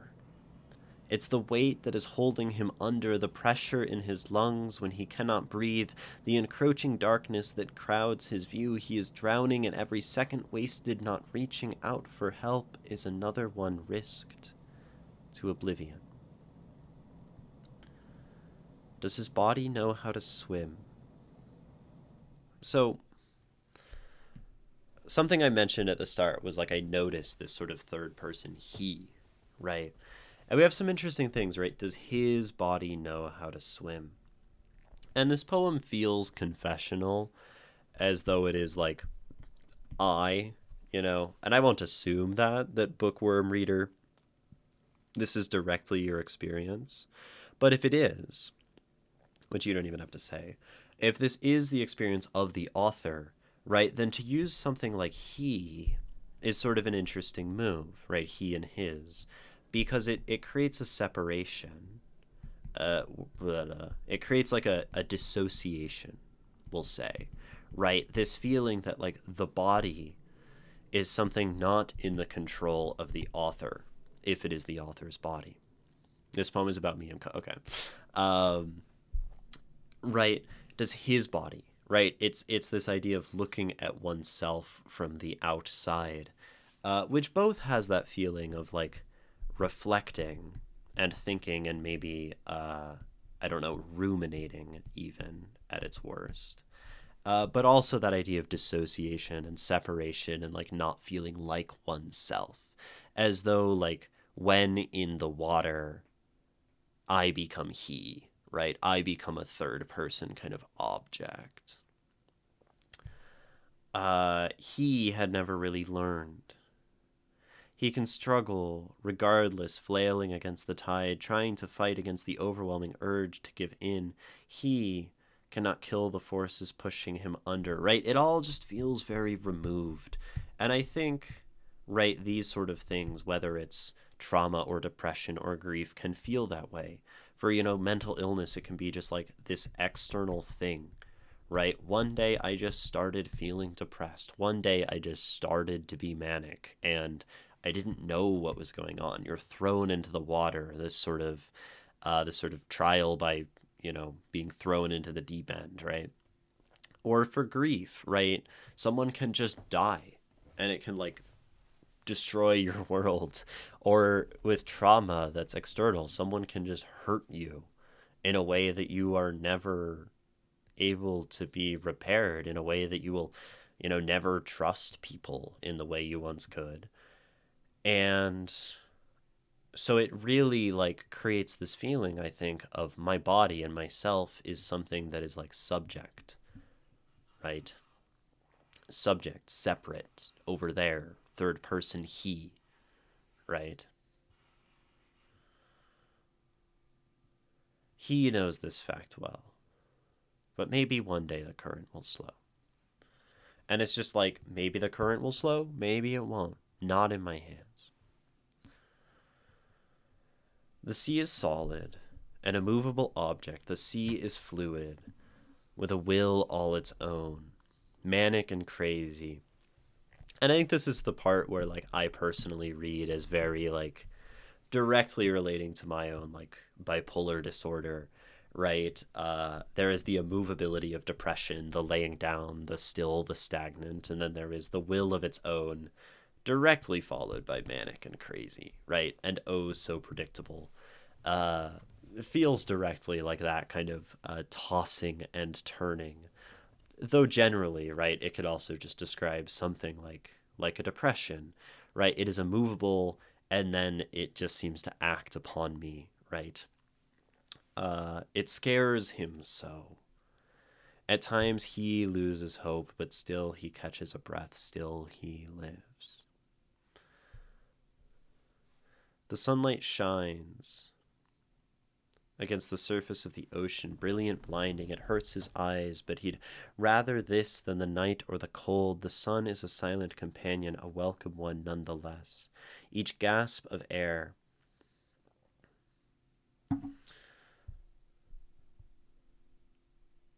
something that's interesting, and it's like something I notice is sometimes, right, our stanzas kind of lead into each other, right? But maybe one day the current will slow. And then we have like the sea is solid. And this is kind of like a nice transition in a way that we have the current slowing and then we get the solidity and then we get it like moving again, right? It's kind of a nice 1, 2, 3. Uh, And here at the end, we have him catching his breath, which makes me think of later, right? Each gasp of air above the line of water feeds him, right? Um, Bringing much needed relief, which, like, is interesting because he's like catching his breath and then he's like swimming up toward the surface and then he's like catching his breath again.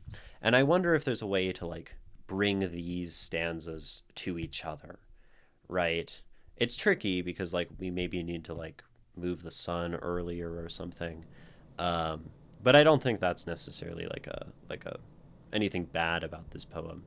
And this, could be many instances or a repeating, right? It does maybe have that idea of like catching a breath, going back under, seeing the sun, catching a breath, going back under, which is something you sort of establish here. So also not like bad. I never thought about the fact that I use he instead of I, but it makes sense that it could be a way of keeping myself safe emotionally. Right. Yeah, it is definitely. Yeah, even if it wasn't intentional, right? It reads as such, right? As separate, as distant. And, that could have been a subconscious choice or just, you know, a complete, chance of fate or whatever. How do we volunteer our own words for this stream? Yes, you join the Discord, which someone will get the correct command for the link. um, yeah. uh, I've even used he to add an emotional layer of separation to self.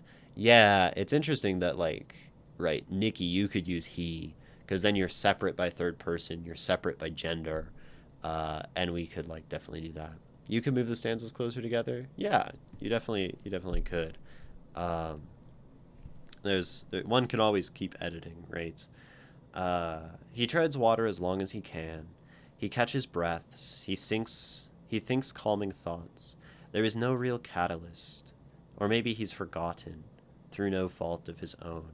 He was submerged in these depths. And this brings back that idea from before, right? That idea, there was no catalyst. There was no thing to begin this. There was no cause. It all just seems like random, like bumping around in the water. So I like it, and I do like that it kind of keeps returning to like above the water, above, below. It gives it that feeling of repetition, which is so real in the experience, right? No real catalyst, or maybe he's forgotten. Through no fault of his own, he was submerged in these depths. He keeps on trying as best as he can. And that's all you can do. That's a good enough advice to follow. Just try your best. This was like my advice for myself for the longest time, was just try my best. He follows the light toward the horizon. Maybe he's getting better at this. He must be. If he's still here, he must be. And I think this line, right, these lines go nicely into this one. There is a hope to the end of this poem. The idea that we have gotten better, we must be better somehow because things have changed, or just the fact that we are still here, right, means we are better. He drowns in a wild feeling, or it's slower than drowning. The struggle he is having isn't quite that. If it is, it's that and more. It's the time that it's taken to get here. I like that this poem is long enough that it feels like we've actually spent time to get here. Like, this poem is slightly long, at least longer than a lot of the poems people send on stream. And I think that's nice, right? We can use, like, the length of a poem can be a tool, right? The fact that the Odyssey is such a long story is beneficial for, like, the thesis or the idea of the Odyssey.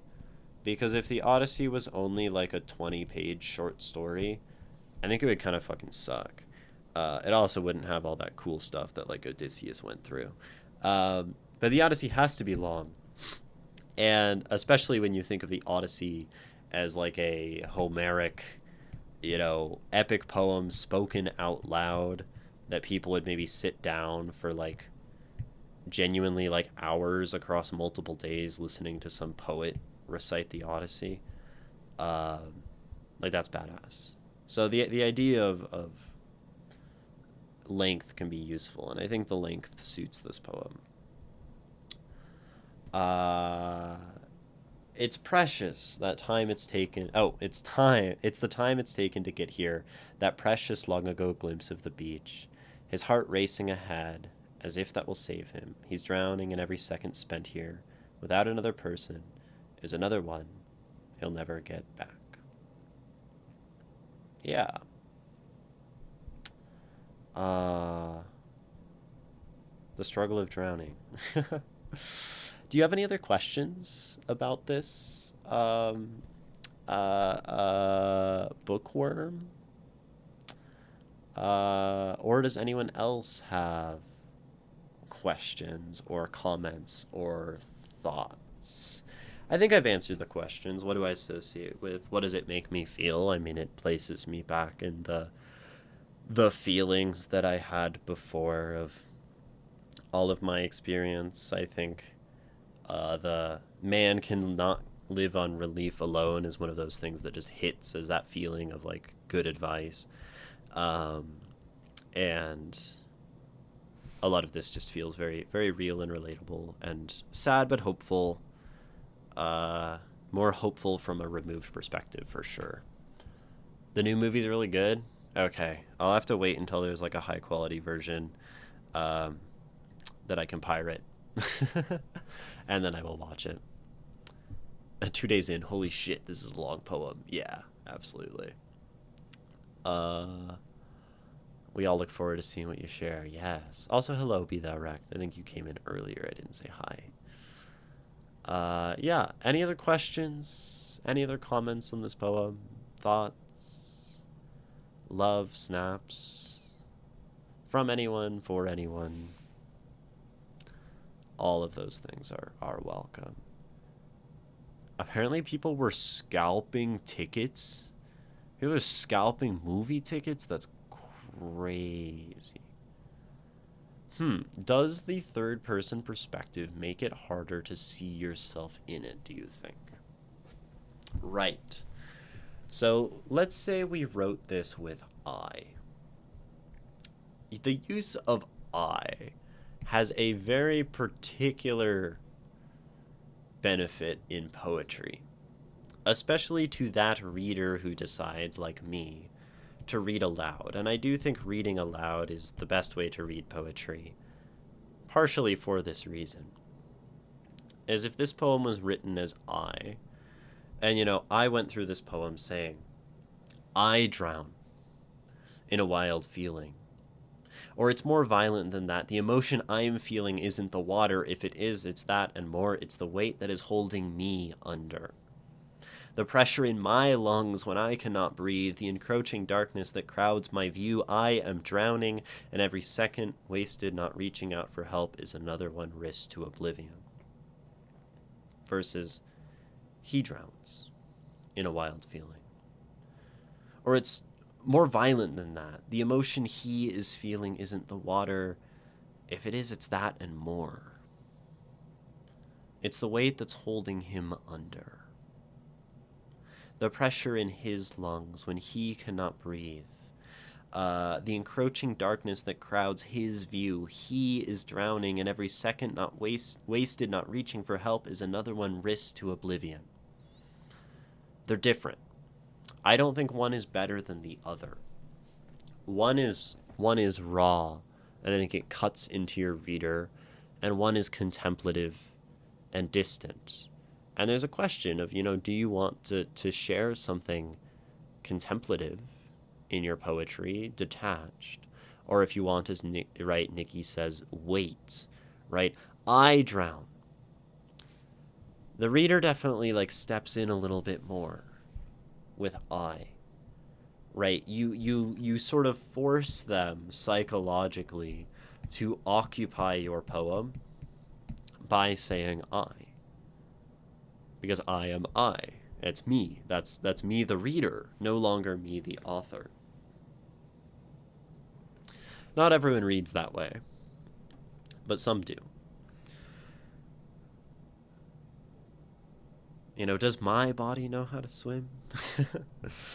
is but I still live some of these moments, right? I cannot live on relief alone, you know? But like, a man cannot live on relief alone has this sort of like distant proverb wisdom to it, you know? So both of these things are useful. And what's most important, bookworm, is that you ask yourself, you know, you ask and interrogate yourself of what do I want to say? Right? What is the feeling in my chest? You don't have to be so like direct about it to yourself, but the goal, I think, in many cases for poets is that, you know, the words, I think, act as a sort of mirror, right? And the words naturally act and support the feeling, the pouring out of the feeling. And as you read it to yourself, you can ask, you know, is I closer or is he closer? And I can't answer that question for you, right? No one can answer that question for you except for you. And once you decide the answer, whatever that answer is, you've come to the right answer. Right? The right answer can only be the right answer for you in poetry. Or the only right answer is your right answer. But it's the wrong answer to not have an answer, you know, in a way. And it's not that it's even wrong. Like, but we step toward our words really being reflections of us, I think. That's what's been on my mind lately, at least as a writer. I think that was helpful. Okay. Nikki is dropping, yes, good suggestions for the confessional. And that is what that word means, bookworm. Confessional is referring to the I in poetry. So confessional poetry is anything that goes, I this, I that, here is my experience as a... And it's sort of the assumed, like, the I is the author. Although then you can play with this and, like, sort of dance around the question of who I might be and subvert the confession as the confession of another or something like that. But that's getting into the weeds. Anything else? Any other questions? Any thoughts? Any high praise or advice for this poem or poet? Questions for me? Questions for chat? All are welcome. And the time is, so long as the time is still yours, which it is. And I mean, questions are really welcome at any time on this stream, so that's not really a restriction. That Sharon Olds poem you read on stream still lives rent-free in my head. The photograph one? Was that the Sharon Olds poem? I think it was the photograph one, right? That poem was good. The imagery was really vivid, right? And like the burning at that poem was tight. I go back to May 1937. That poem was good. That poem was good. I think one of the poems more than any that lives rent free in my head from stream is when I read Mock Orange by Louise Gluck. Yeah. Thank you so much for reading. I am out of questions, and that is just fine because there are always more streams and more times for more questions and more poetry to be submitted if you ever want to submit more. It's not a one and done thing, as we certainly know, having read. I wonder how many Nikki poems we've read on stream. Anyway, this is The Struggle of Drowning by Bookworm Rar. He drowns in a wild feeling. Or, it's more violent than that. The emotion he is feeling isn't the water. If it is, it's that and more. It's the weight that is holding him under. The pressure in his lungs when he cannot breathe. The encroaching darkness that crowds his view. He is drowning, and every second wasted not reaching out for help is another one risked to oblivion. Does his body know how to swim? He had never really learned. He can struggle, regardless, flailing against the tide, trying to fight against the overwhelming urge to give in. He cannot kill the forces pushing him under. He knows this fact well, but maybe one day the current will slow. The sea is solid, an immovable object. The sea is fluid with a will of its own, manic and crazy and oh, so predictable. It scares him so. At times he loses hope, but he still catches a breath. He still lives. The sunlight shines against the surface of the ocean, brilliant, blinding. It hurts his eyes, but he'd rather this than the night or the cold. The sun is a silent companion, a welcome one nonetheless. Each gasp of air above the line of water feeds him, bringing him much-needed relief. He needs these moments, the respite from the constant attack on who he thinks he is and the dreams he had of who he could be. Oh, a man cannot live on relief alone. But it's a start. He treads water as long as he can. He catches breaths. He thinks calming thoughts. There was no real catalyst. Or maybe he's forgotten. Through no fault of his own, he was submerged in these depths. He keeps on trying as best he can. He follows the light toward the horizon. Maybe he's getting better at this. He must be. If he's still here, he must be. He drowns in a wild feeling. Or it's slower than drowning. The struggle he is having isn't quite that. If it is, it's that and more. It's the time that it's taken to get here. That precious, long ago glimpse of the beach. His heart racing ahead as if that will save him. He is drowning. And every second spent here without another person is another one he'll never get back. The struggle of drowning. By Bookworm Rar. Thank you. Thank you so much for submitting this. Thank you for having the courage to submit your first ever poem to the stream. That's a crazy thing to put your trust in my care, and for me to be able to look at your words and that little part of your world that you are so generous in sharing with everyone. Thank you, and really lovely work. I can't wait to see more if you ever decide to share, though there is no pressure to do so. I feel like you've gotten to know my poem like you get to know a person. That's a very poetic little idea. I do think poems are.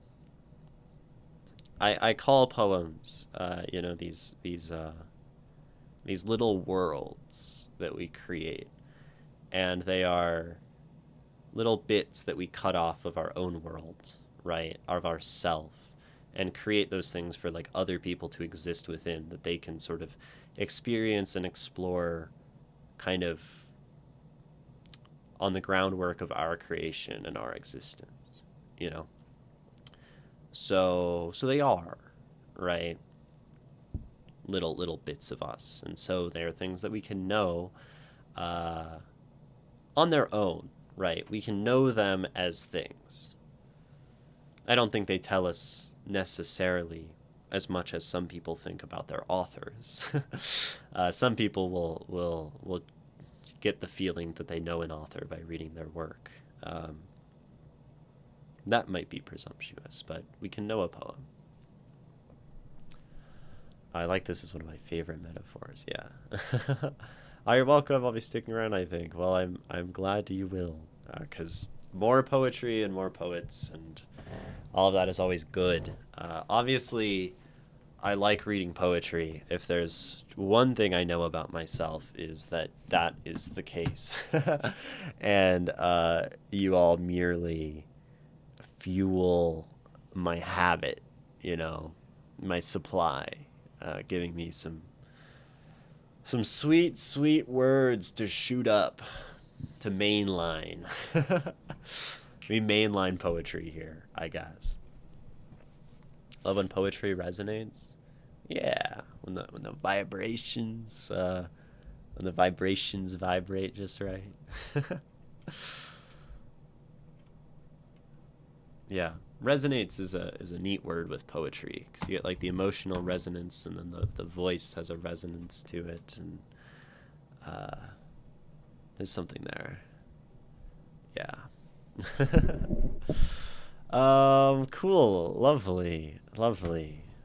Gotta like come back to real life. It's a tricky thing, right? Stepping into the world of a poem and then stepping fluidly back into the world that is this world. I feel like there's like glare and stuff on the camera. Anyway, yeah, I don't know. There's something to be said there. You could describe the reader as a sort of being that traverses dimensions or traverses worlds. That's like a book. There's a book of short stories by Ursula K. Le Guin, called Changing Planes, which I really love, and then I gave it to a friend, because that's what I do with the books I love, apparently.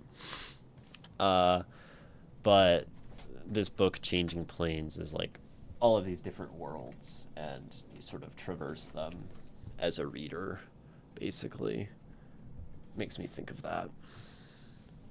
What and Tiny Tim Cowboy both submitted new stuff, just to let you know. Oh my gosh. New shit. That's exciting. I think I've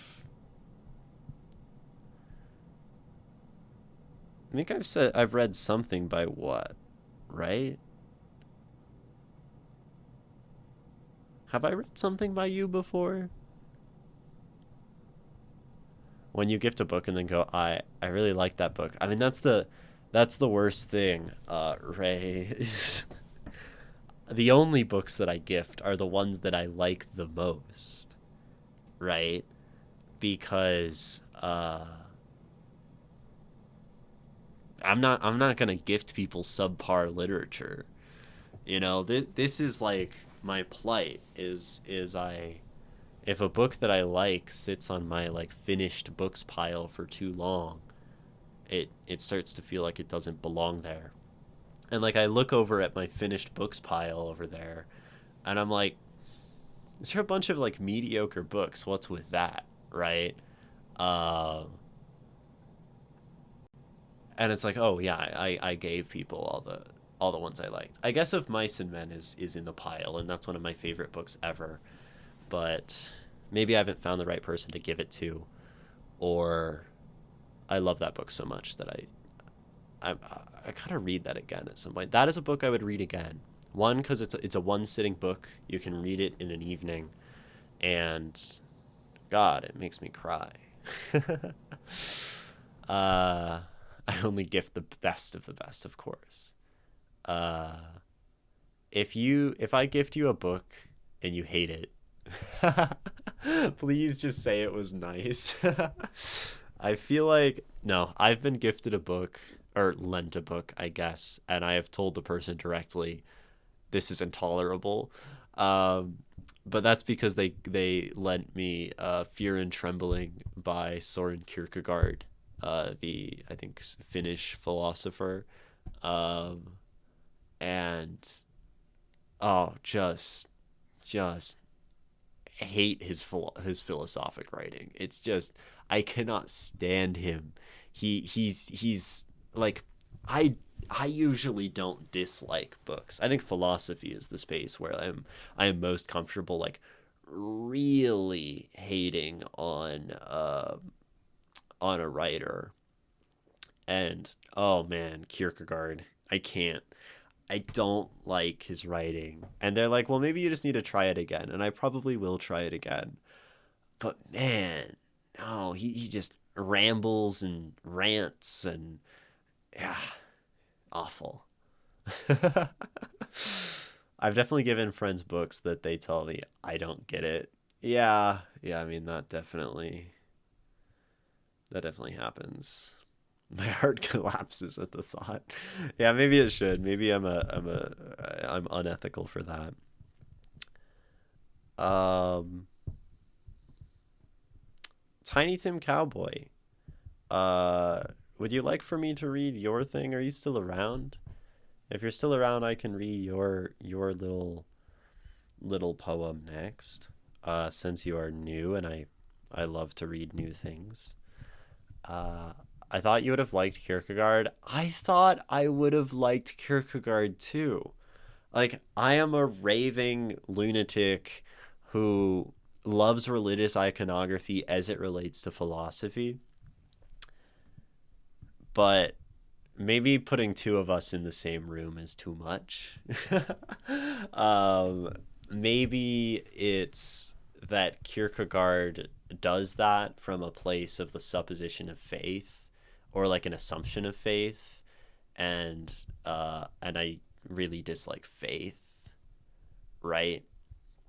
That could be it. Optional, up to you. Okay. Well, as long as you're good for it, then we'll do it. We will do it. So this will be exciting. I love new stuff. Before we do it, I think we'll take a break though. That's probably a good idea to take a little break to stand up and decompress the rest of the way from yeah, that heavy poem. It's important to give the mind a little mental lift. So, if you are able, stand up, stretch, drink water, do something nice for yourself, and have a snack. And we'll come back in just a few minutes to dive into Tiny Tim Cowboy's first submission to stream. Yeah.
Yo. Welcome back. Welcome back. I'm still here. I'm still alive. Made it through the break. I hope you all did too. And we're gonna read one more poem on this stream. It will be done after this one. I am most certain. Cause yeah, I recorded a whole YouTube video like yesterday and stuff. Debatable. Didn't make it through the break, or debatable that I'll stop stream. It is kind of debatable in a way. I'm never to be trusted. What is this? Go away. What? My iPad's doing strange things and I don't like it. I'll be with you all shortly. Okay, we made it somehow, some way. Ba-bam. Got the wide format on this one. Wait, I can make it fit better on the screen, actually. I realized how I can do this the other day, and I feel very powerful. And it looks like you just have, like, the line breaks don't totally matter. If the length of the lines and the line breaks do matter to you, Tiny Tim Cowboy, I can read the poem horizontally as such, but it is definitely easier for me to read the poem as such. Little crunchier, little more concise. Fits on this half of the screen. It's a very short read, however, works best. Perfect. Okay. Awesome. Thank you for your flexibility. Okay. And you gave us a little bit of context at the beginning, which is cool. And it is called Remember. Note, for context, I have memory issues, and I've not really ever written, so I'm an absolute beginner. This is awesome. This is, like, incredibly exciting to me. The willingness to share your work as a beginner, and just to be a beginner, and to write, and to try something new. That's fucking awesome. And memory issues. Okay, I've had a sum in association to the things talked about before. I'm quite nervous, haha, but thank you. Well, it is when we are nervous, right, that we know we are doing something brave, right? If we weren't nervous, it wouldn't be an admirable thing to do. So here's Remember. A clear bell rings throughout the night. It's such a simple phrase. Oh, hold on. If you have any questions about the work, Tiny Tim Cowboy, feel free to ask if there's any stuff you want, particular feedback or ideas you want me to think about, in the same way of the questions we had with this one. That's welcome. Okay, here is Remember. A clear bell rings throughout the night. It's such a simple phrase, but something about it keeps pulling at me. I'm not sure why, yet it returns every few days. Uninvited but persistent, a clear bell rings throughout the night. Most days, my mind is just static, flickering between half-formed thoughts and... On good days, I find myself humming along to a simple tune, blissfully far away from this world. Somehow, it isn't the bell itself that calls me back through all that, but the idea of it. A clear bell, sounding through the night. Maybe I don't have hope. Not really. But I have the shape of it, the outline of what it could be. Maybe that's enough. Maybe someone out there needs the idea of a clear bell ringing through the dark, even if the real thing never comes. Remember. So, this poem, this is a prose poem. I think this is a poem. This feels like a poem to me. It could be a very short story, but I think it has some very strong like poetic elements to it. So I think I would call it a prose poem. I think we could call it poetic prose. I don't think it really matters either way. These are just words we apply to things that are beautiful in their own way. But that is to say, it's written right in these full sentences, that kind of go one after the other as like a book or a story. But it has this poemness to it, right? And that's a very distinct and very cool genre, and one that I love to talk about and read, and sometimes try to write, usually to little success. um, and this prose poem, it's interesting. It has sort of a refrain, right? A refrain as in a line that is repeated, that returns again and again, right? And that is our bell that rings throughout the night, right? A clear bell rings throughout the night. A clear bell rings throughout the night. We have it, a clear bell sounding through the night.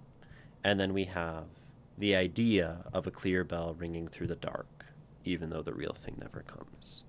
Right, so we return to this idea like 4 times throughout this very small poem. And I think we do it like really nicely and really beautifully. And right, it gives this feeling as it keeps coming back, right, of this bell, ringing, of tolling, of coming again and again, at night, some nights, or just the idea of it, right, as this thing that returns, that occupies the mind.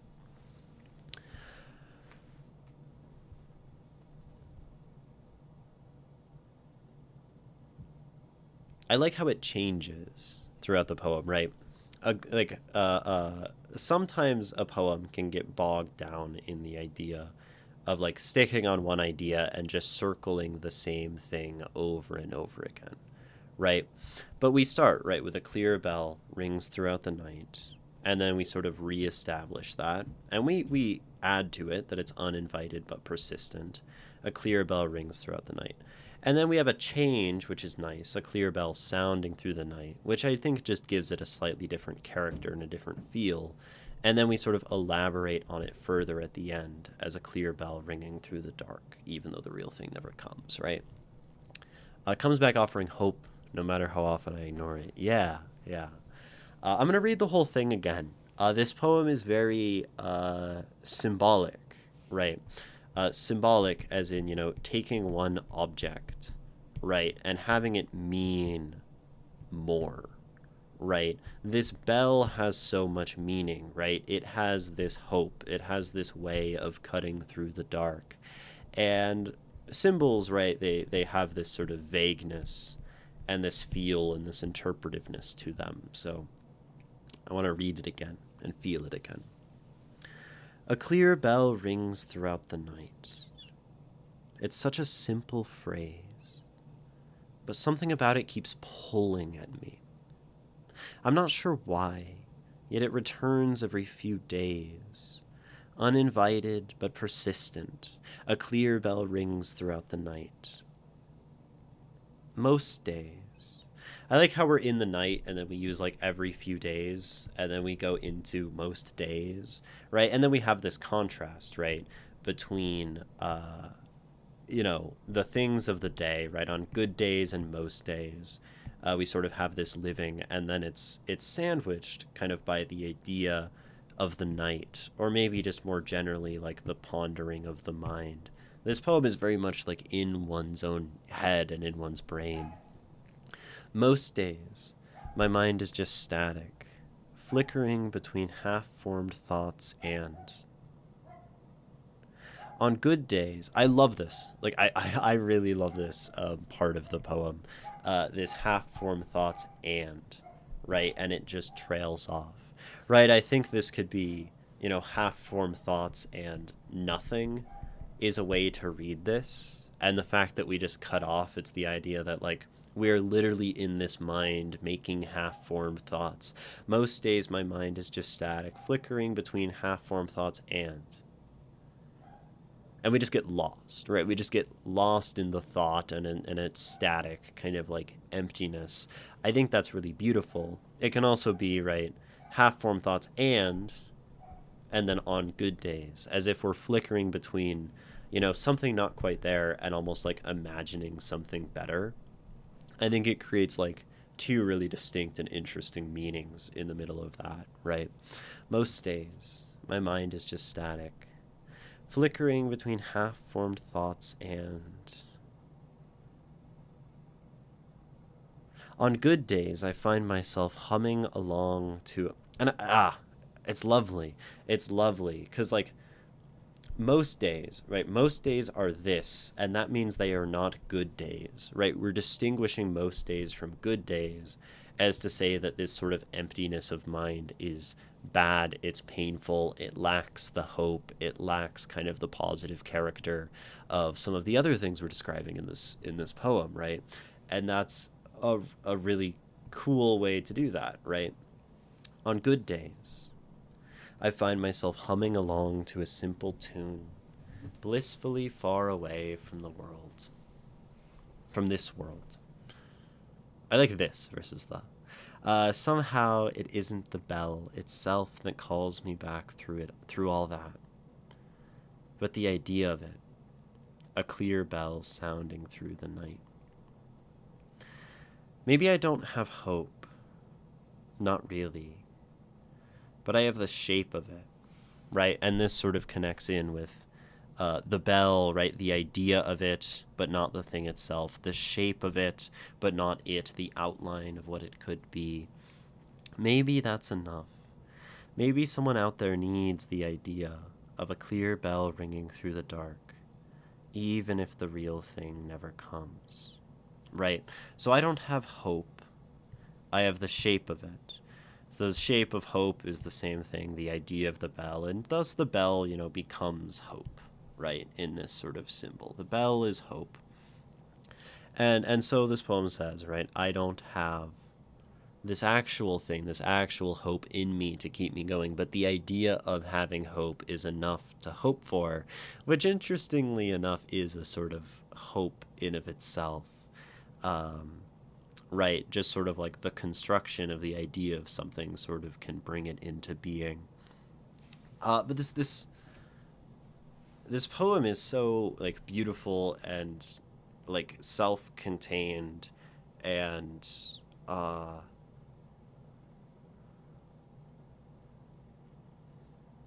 there's something about writing like this that I do really like, that it just sort of says a thing, right? And it just sort of lays it out onto the page and really like leaves it for the reader to ponder, right? It leaves a lot of space. It leaves a lot of, interpretation and vagueness, right, to explore the idea of exactly what this experience is, right, and what this bell, feels like and how it works and is. There's so much, I think, like subtle internal tension in this poem, right? The bell is uninvited and persistent, and I feel like that means initially it almost has this like bad character. It's pulling at me, right? That's neutral. It's tugging. It's a reminder, and it's not invited. It keeps coming. It's sort of almost not welcome, right? And but it keeps coming back, right? It keeps coming back despite that. And no matter what, even if life is this sort of like hazy existence, even if it is this kind of like static, Oh, it's interesting. I read this as static, as in still. But this must be static, as in like static on a screen, right? Static flickering between half-formed thoughts and, right? So it's just like, yeah, static on a screen. I like how it works both ways. That's an excellent double meaning, right? The double meaning of most days my mind is just static. It is still, but then it's static because it's flickering between these things, and there's a stillness in the fact that like nothing true is actually coming up and happening.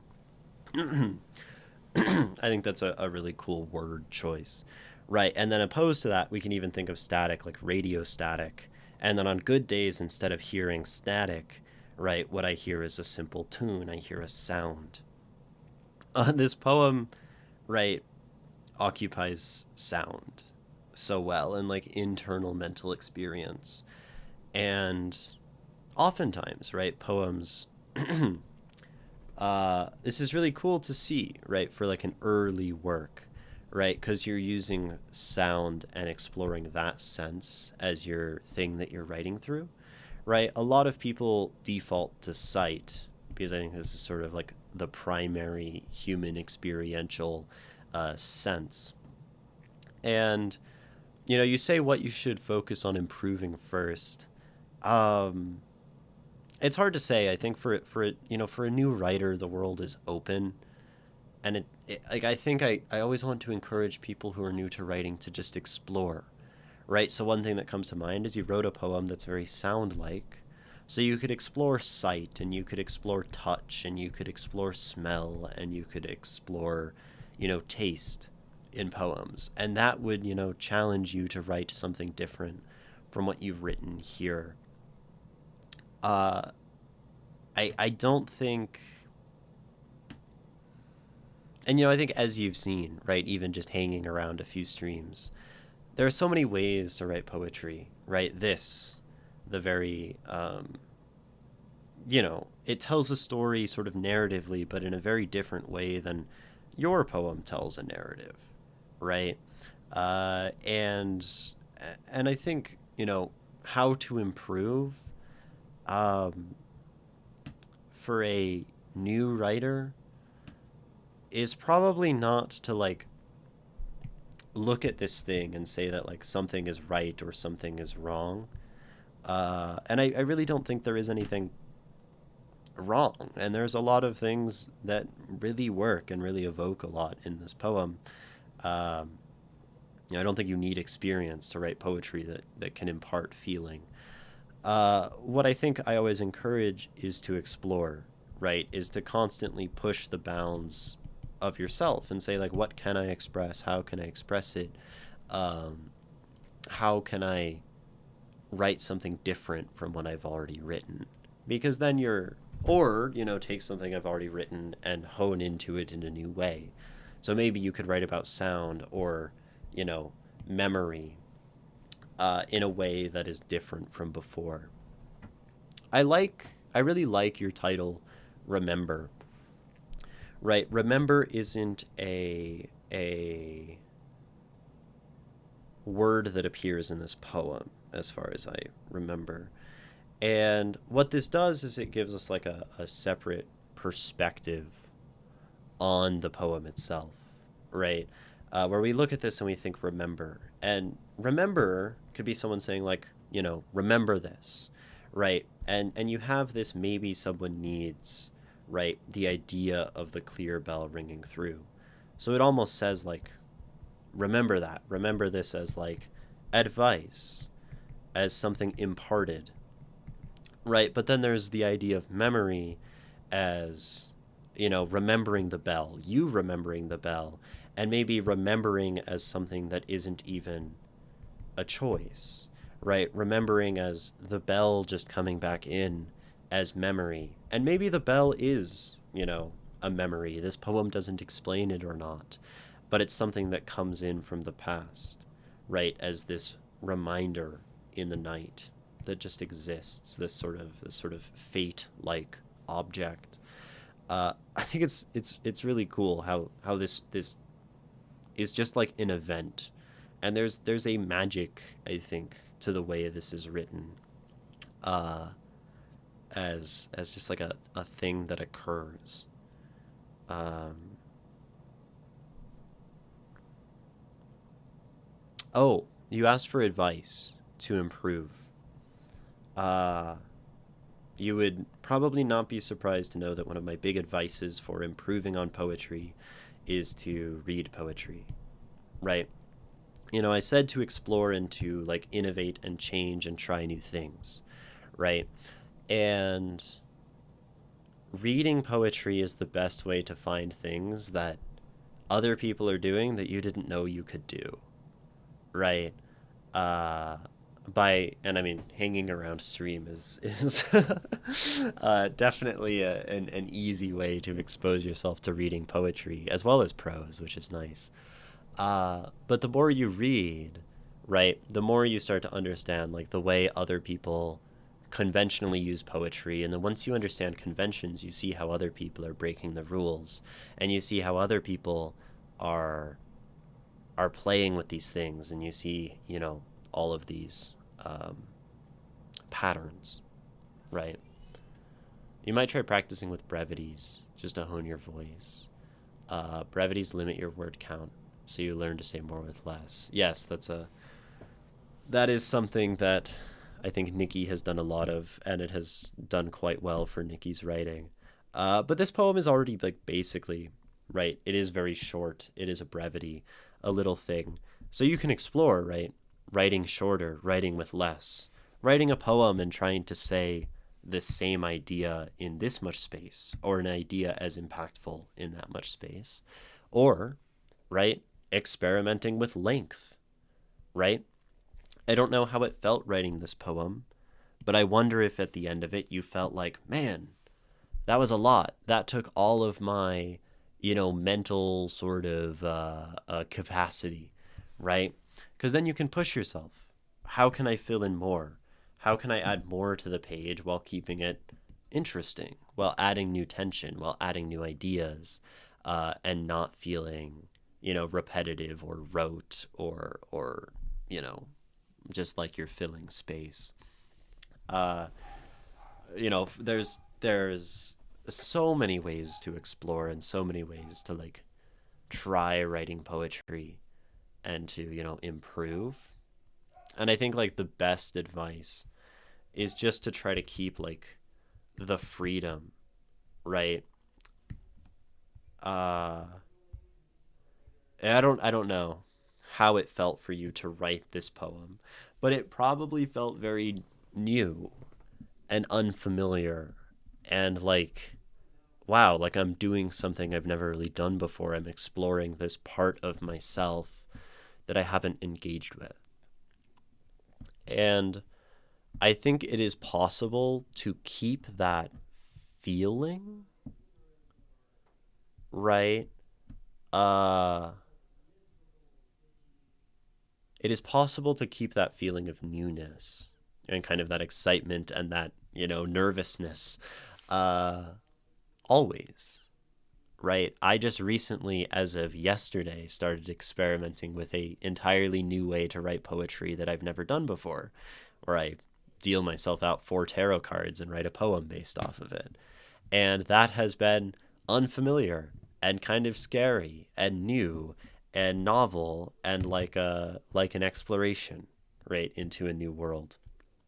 And and I think writing poetry really can be this pattern of like, I'm going to do something new and have new ideas and techniques and learn new words and learn new forms, and then like kind of falling back on the old and writing things that are familiar, and right, developing like style, which this takes an immense amount of time to do, because then you come and find new things and explore, right? And this can sort of be the process of writing forever, of discovery, right? And you never have to like,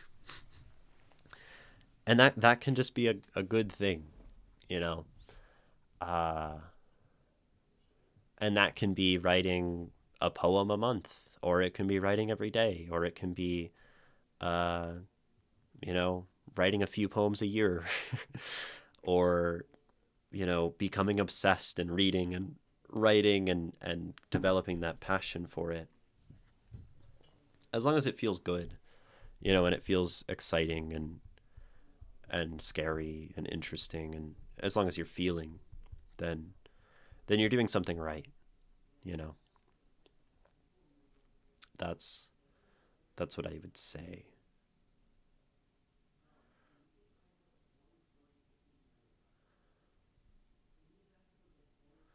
I think this is a great start, right? You're expressing an idea. You're like approaching an idea that is very hard to express, right? You're approaching something that's like so unique to like your experience, right? This bell, this literal sensation of yours, right? You said, right? For context, I have memory issues, so you're approaching this idea that's unfamiliar to many. Memory issues. You're talking about your own personal experience, uh, and I think all of these are really excellent signs for the um, beginning poet, because you really are putting in this poem like self, it feels like, and that's good. I'm glad you read this. I'm encouraged to write more. I I'm glad. I I will be so excited to keep reading more. Do you have um any other questions about this? I feel like I haven't spent that much time on it, and I know like time isn't always, necessarily an indication of anything. But if you have any other questions, I know this it might already be like quite a lot of information. Uh, I'm certainly willing to answer any. I think this poem's really cool. Yeah, the days when I'm humming too uh, need to be brought back to reality by the bell. Neither misery nor blissfully away from the world is the solution for me. Right, the bell is that thing that keeps that sort of balance, which is cool. I mean, the imagery works so well, right? Because a bell, literally, right? Uh, bell, right? It literally swings back and forth, right? And so the bell is sort of the thing that takes you out from this mode of being, right, and then takes you over here and kind of finds the balance in the swinging back and forth, and also makes, right, something beautiful of that, right, turns that motion of oneself into like this chiming, into this, not quite a song. It's really lovely. Right, the bell is not quite song, and it's not quite silence. It's not quite the tune, and it's not quite the static. It finds itself somewhere in between those things. That's very beautiful. It is an echo of something that may have passed, but the sound in my mind. Uh, ugh, Running out of the ability to read. It is an echo of something that may have passed, but the sound in my mind of a bell is still a bell because that's what they do, make sound. It doesn't matter if it's in memory or reality. It sounds like you have a very like beautiful mind. um, and like these sensations and these very very unique experiences. Um, I'll be excited if you write and share more poetry to see more uh, investigations into that place, right? um, yeah, such a cool little prose poem, right? I wonder what. Maybe I can recommend a couple poets to you.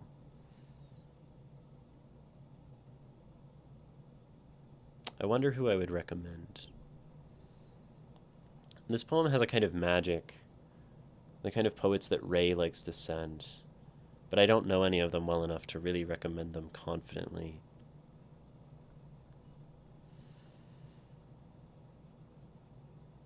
You might like, and you might not like, Basho.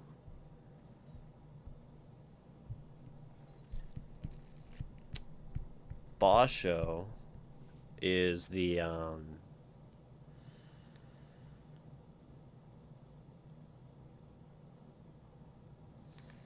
Basho is the most important writer of haiku in the history of the form. You maybe have heard of haiku. It's a very short poetic form that is a line of 5 syllables, a line of 7 and 7, and a line of 5. And that's, fuck, I wrote a 6 because of 6, 7, and a line of 5. And actually, one of Basho's most famous poems, and maybe that's why I'm thinking about it, is about a bell ringing. If you look up Basho, bell ringing, you'll find the poem. But your poem kind of makes me think of haiku. Because what they do is they really, like, present a reality. And they only really have time to just present, like, a little snippet of existence. And it leaves the reader to ponder that thing, right? And kind of construct their own meaning and apply their own thought to this little scene of life. And they try, I think, often to capture life in a tiny space. You might like that, you might not. It might feel like far away and abstract and difficult, and if that's the case, then don't force yourself to keep reading them. But that's a thought. I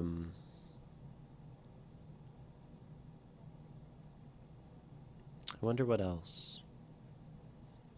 I don't read enough poetry. Ironically, I don't read enough poetry outside of chat, because all, like, so much of what I read is chat.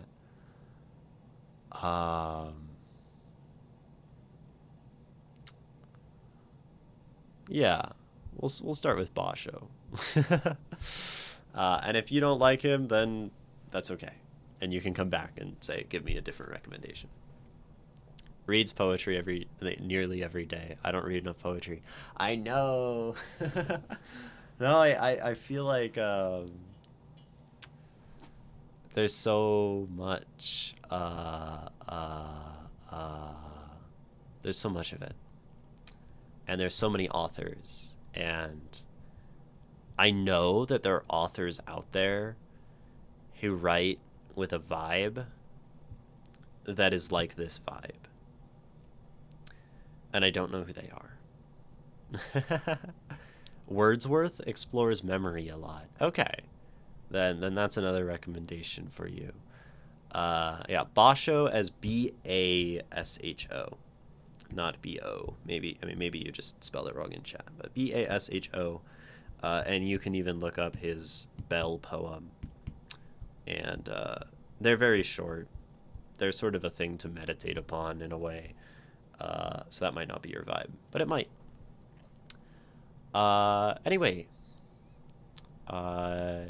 do you have any other questions, comments, thoughts? Tiny Tim Cowboy, or does anyone else have any questions, comments, thoughts? Before I read it again and we conclude this beautiful little bit of early writing. No, thank you again.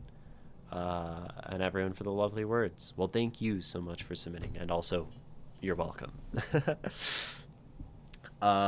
Here is Remember. A clear bell rings throughout the night. It's such a simple phrase, but something about it keeps pulling at me. I'm not sure why, yet it returns every few days, uninvited but persistent. A clear bell rings throughout the night. Most days my mind is just static, flickering between half-formed thoughts and...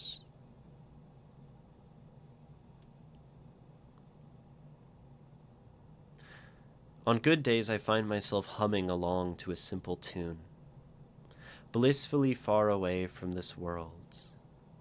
Somehow it isn't the bell itself that calls me back through it all, but the idea of it. A clear bell, sounding through the night. Maybe I don't have hope Not really. But I have the shape of it, the outline of what it could be. Maybe that's enough. Maybe someone out there needs the idea of a clear bell ringing through the dark, even if the real thing never comes. Remember, by Tiny Tim Cowboy. Thank you, thank you, thank you so much for sharing your work with myself and by extension with everyone else. Thank you for having the courage to do so and the willingness, and I really, really deeply appreciate that. It doesn't change every time. It's cool. It's crazy. It's wild. It's interesting. Let me see if I can find the Bell poem. I don't know if this my edition of Basho has like a index, but it probably has multiple indexes. Oh, interesting. Index of first lines of poems in English. I guess I don't know what it's called, so, or what the first line is. Geez, there's a lot of indexes. Wow. Yeah, this book has a lot of indexes. I'd be better off just looking it up, but I just don't like that, that idea. You know?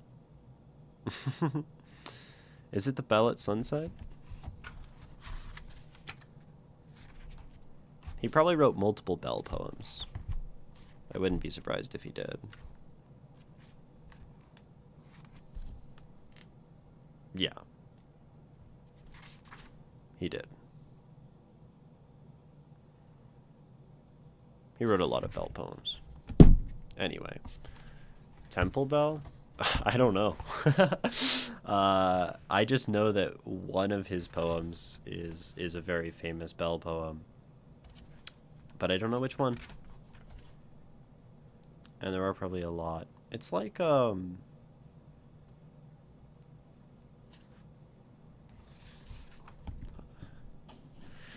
gotta read more Basho. Oh well. Y'all can go look for it yourself. That's it, right? That's the stream. We did 3 things. That's more than sometimes. Alright, let's see. Temple bells die out. The fragrant blossoms remain. A perfect evening. I don't think it's that one. I don't think it's that one. I think it's a different one of his Bell poems. So there's at least 4. I will look it up. I will see if I can find the one I'm thinking of. Bell poem.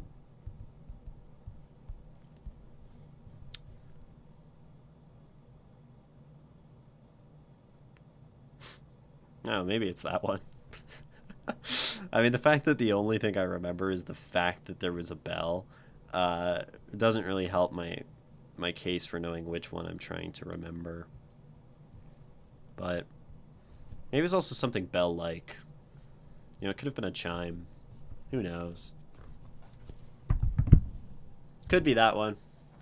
My memory doesn't serve me well. I guess I'm not as good as at remembering statements about bells tolling in the night or something.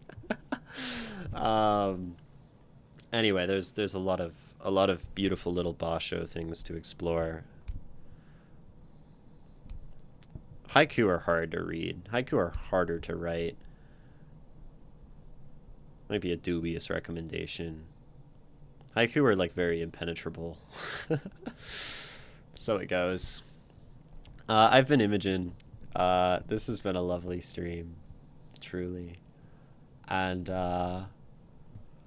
it's over now. I'm not rating anyone. There are a billion translations of Basho, of course. Haiku are fun to read? Oh yeah, totally. They're really great. There will be a stream tomorrow, which is crazy. It will not be the regular stream though, nor will be Nor will it be at the regular time. I don't remember what time it will be yet. Maybe Ray does. But tomorrow will be the inaugural stream of the Twitch Writers Book Club stream, right? I think that's tomorrow. I probably put it on my calendar. I think it's from like 10 a.m. to noon Pacific time. Unless it moved. 23? Thanks. Yeah. Uh, yeah, tomorrow. Oh, July 23rd, I see. Today's the test, yes. So tomorrow there will be a stream. It will be me. It will be Messier, who's another writing streamer. We've read their poetry. It will be Ray if he's there. Firewriter is part of that, and one other person. I think one person of that is like missing though, and will not be on the stream. And we're going to talk about the things we've been reading, and it's just going to be a great little conversation between different writing streamers about all that. You'll get to hear me probably talk about Edward Abbey, Dostoevsky, and Amanda Lovelace, The Witch Doesn't Burn in This One, enduring classic of very reviled, very disliked by many Insta poetry, which I read half of the other day, and I kind of dig it for a lot of reasons. Kind of doing some cool things, but I guess people just like to hate on things. I'll probably also talk about poems I've been reading recently on stream, because I'm always reading that. Yeah. Anyway, that's all for me. The next regular stream is Friday morning. And then there might be one on Saturday unless I decide to cancel it to go to a writing workshop, in which case I will share the writing workshop so other people can come to it. And thanks for watching. Keep making art you love. Keep making art you love. Love, that's the important part. And keep finding beauty in the world. Yeah.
Mm-hmm.